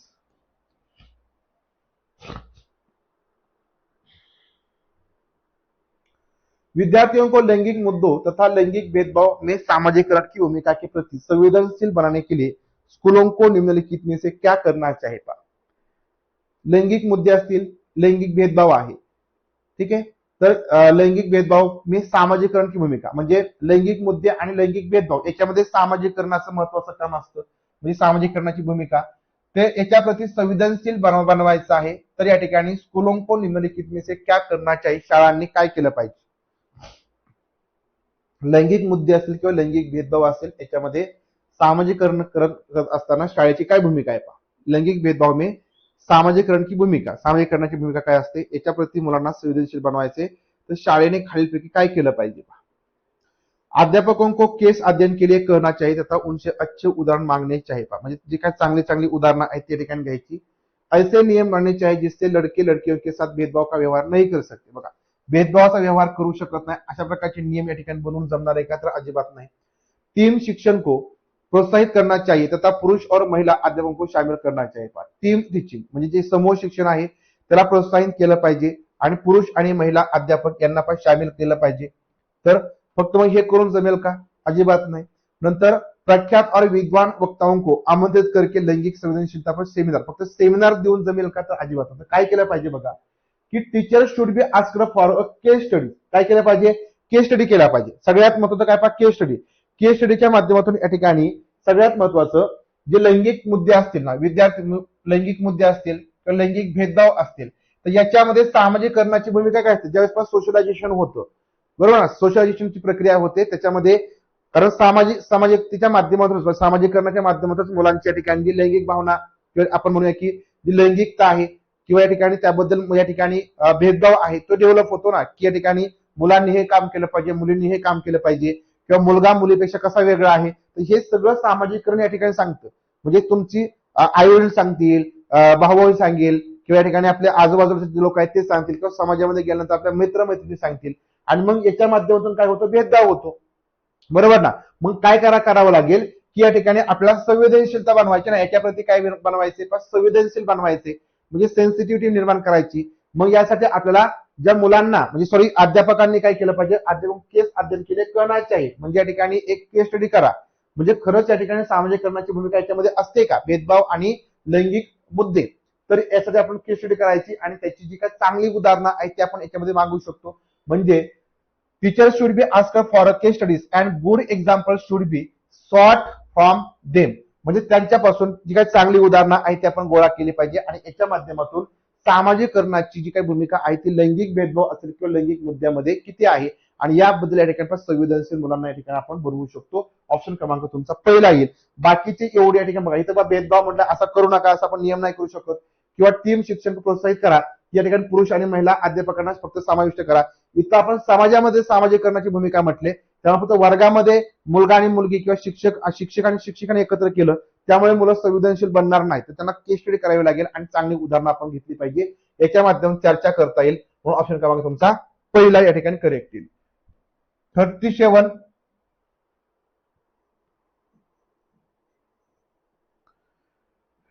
19वीं शताब्दी के दौरान ज्यादातर लोगों को लगता था कि शिक्षा से स्त्रियां बिगड़ जाएगी. बघा 19च्या शतकामध्ये असं लोकांना वाटत होतं की स्त्रिया काय होतील, बिगड़ जाएगी. जर शिक्षा दिली तर महिला काय होतील, बिगड़तील. उपरोक्त वाक्य में बिगड़ जाना शब्द का संदर्भगत अर्थ बताने वाला निम्नलिखित में से कौन सा कथन है. मग आता बिघडना म्हणजे बिघडतील याचा संदर्भ सांगणारा या ठिकाणी शब्द, म्हणजे या ठिकाणी काय करायचंय, वाक्य सांगायचे. Spoiled in the above sentence. मुलगी शिकली प्रगती झाली, परंतु मुलगी शिकली तर या ठिकाणी अधोगती झाली, अशा प्रकारचा हा शब्द आहे. तर या ठिकाणी कोणतं नेमकं या ठिकाणी वाक्य आहे. यह उन्हें और अधिक धन देगा, म्हणजे त्यांना जास्त या ठिकाणी पैसे मिळतील म्हणून त्या ठिकाणी बिघडलं का. शिक्षा के कारण उन्हें जो शक्ती मिलती उसके कारण वे अपने पारंपरिक भूमिकाओं से दूर हो जाती है. म्हणजे शिक्षेमुळे बरोबर ना. म्हणजे समाजाचा अर्थ काय होतो, समाज दृष्टिकोन काय होतो, की महिलेचं काम काय आहे, चूल आणि मूल एवढंच बघणं आहे, पुरुषाला उत्तर देणं नाही. आणि जर ती शिकली तर पुरुषांना काय करेल, उत्तर, ते प्रश्न विचारेल, आणि समजा या ठिकाणी आपला अधिकार काय करणं मागणार आहे, आणि त्याच्यामुळे काय होतील, महिला बिघडतील. महिला काय कधी बिघडतील, म्हणजे हा कोणाच्या, समाजाच्या संदर्भाने हा अर्थ आहे. म्हणजे तुमचा ऑप्शन क्रमांक बी बरोबर येईल. शिक्षा के कारण उन्हें जो शक्ती मिलती है उसके कारण वे अपने पारंपरिक भूमिकाओं से दूर हो जाती है, आणि म्हणूनच या ठिकाणी महिला काय होतील, बिघडतील. हे या ठिकाणी म्हटलेलं आहे ते बी या संदर्भाने. बाकी वे अपवित्र होईल, चुकीचे. स्त्रिया पुरुषों की तुलना में ज्यादा बिगड़ी हुई थी, असं आहे का, तर नाही. तर ऑप्शन क्रमांक तुमचा बी हा करेक्ट आहे. विठ्ठल सर अपवित्र होईल जाईल का, अपवित्र नाही होणार ना, असं कसं होतं. ऑप्शन क्रमांक बी येईल.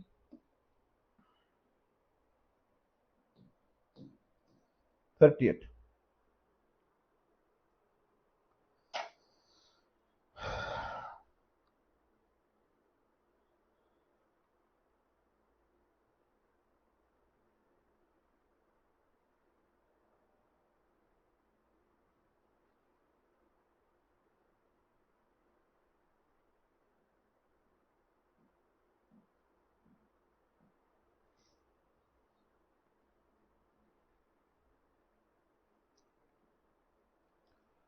संरचना और व्यवहार की वह प्रणाली जिसमें पुरुष स्त्री पर अपनी प्रधानता दिखाता है उसे उत्पीड़न और शोषित करता है, डॅश डॅश कहलाते हैं. संरचना और व्यवहार की वह प्रणाली म्हणजे समजा या ठिकाणी the system of structure and behaviour in which man shows this dominance over women. म्हणजे अशा प्रकारची एक सिस्टीम आहे की ज्याच्यामध्ये या ठिकाणी पुरुष प्रधानता ठिकाणी पण दाखवले, म्हणजे पुरुष हा स्त्रीवरती काय पण डॉमिनन्स आहे, उसे उत्पीडन आणि शोषित करता आहे, तर मग डॅश डॅश कहलाती है. पुरुष काय करतो, शोषण करू शकतो, उत्पीडन करू शकतो, तर त्याला आपण काय बोलतो, फाशीवाद, राजरत्न, पितृसत्ता की पदानुक्रमिक म्हणायचं. त्याला काय म्हणायचं, ज्या ठिकाणी पुरुष हा काय असतो, म्हणजे डॉमिनन्स असतो, पुरुष हा प्रधान असतो, आणि मग तो या ठिकाणी शोषणही करू शकतो, उत्पीडनही करू शकतो. तर त्याला आपण पितृसत्ताक असं बोलतो. काय म्हणतो? पितृसत्ताक बोलतो. पॅट्रिर्च, पॅट्रिर्च, पितृसत्ताक. ठीक आहे. फाशीवाद नाही फॅशिझम नाही, मॉनर्ची नाही, किंवा ठिकाणी हिरेकल नाही, हिरेकल म्हणजे पादानुक्रमिक नाही. तर या ठिकाणी म्हणजे पुरुष हा महिलेवरती काय डॉमिनन्स आहे आणि त्याच्यामुळे तो काय उत्पीडन किंवा शोषित पण करू शकतो, म्हणून तो पितृसत्ताक या कुटुंब पद्धतीमध्ये होत असतं. ऑप्शन क्रमांक सी. 39. निम्नलिखित में से कौन सा विज्ञापन रूढ़िवादी चित्रण जेंडर स्टीरियोटाइप का उदाहरण नहीं है? निम्नलिखित में से कौन सा विज्ञापन रूढ़िवादी चित्रण म्हणजे जेंडर स्टीरियोटाइपचं उदाहरण नाही? Which of the following advertisement is not an example of gender stereotyping? Gender स्टीरियोटाइपिंगचं उदाहरण कोणतं नाही?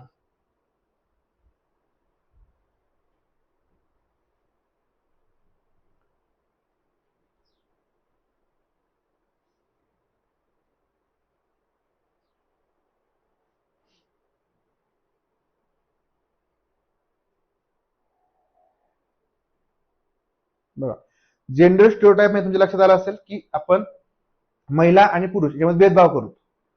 मग उदाहरण नाही असं म्हणलं पाहिजे, जेंडर स्टीरियोटाइपचं उदाहरण नाही. बघा, लिपस्टिक के विज्ञान में एक महिला का मेकअप करना, इथं फक्त एक महिला दाखवली ना, म्हणजे पुरुषाचं इथं चित्रण नाही केलं. म्हणजे थोडक्यात इथं फक्त महिलेबद्दल दाखवलं, म्हणजे हा जेंडर स्टीरियोटाइप आहे. फक्त पारंपरिक फक्त महिलाच या ठिकाणी लिपस्टिकचा वापर करेल. दुसरं म्हटलं गाडी की विज्ञापन में, एक गाडीची जाहिरात आहे, त्याच्यामध्ये एक महिला को पती द्वारा ऑफिस छोड़ा जाना.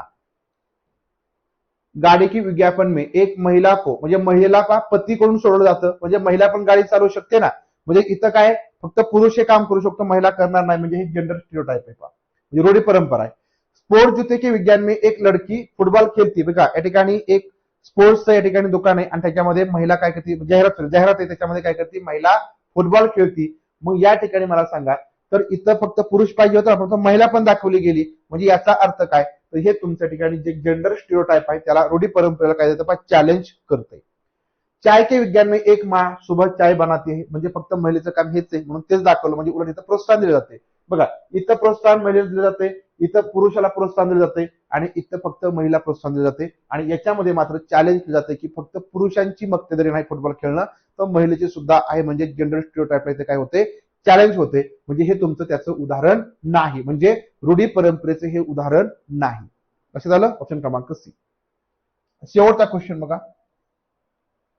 निम्नलिखित में से जेंडर रूढ़िवादिता का उदाहरण नहीं पा. जेंडर रूढ़िवादितेचं उदाहरण कोणतं नाही?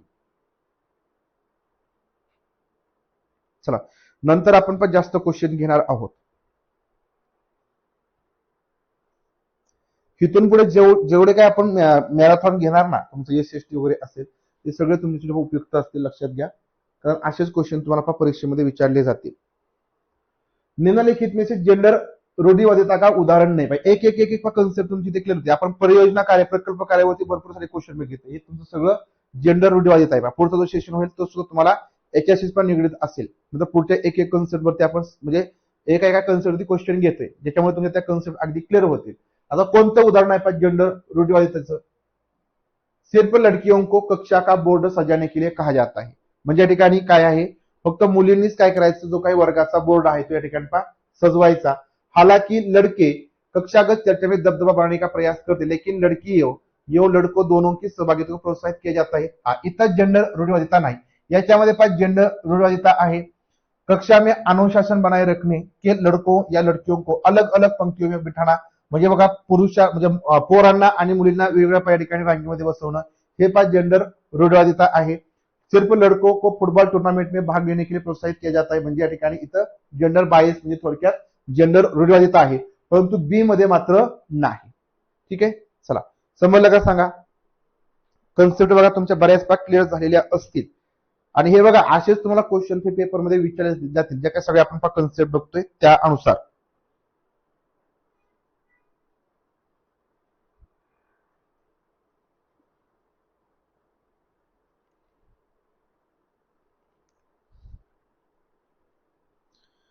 ओके, चला थांबू आपण इथं. कमेंट करा तुमचा स्कोर किती आला 40 पैकी. 40 पैकी तुमचा स्कोर सांगा किती आला.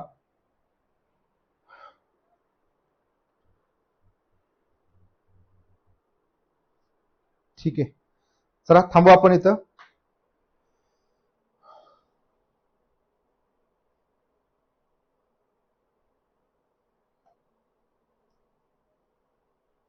चालेल, थांबू आपण इथं.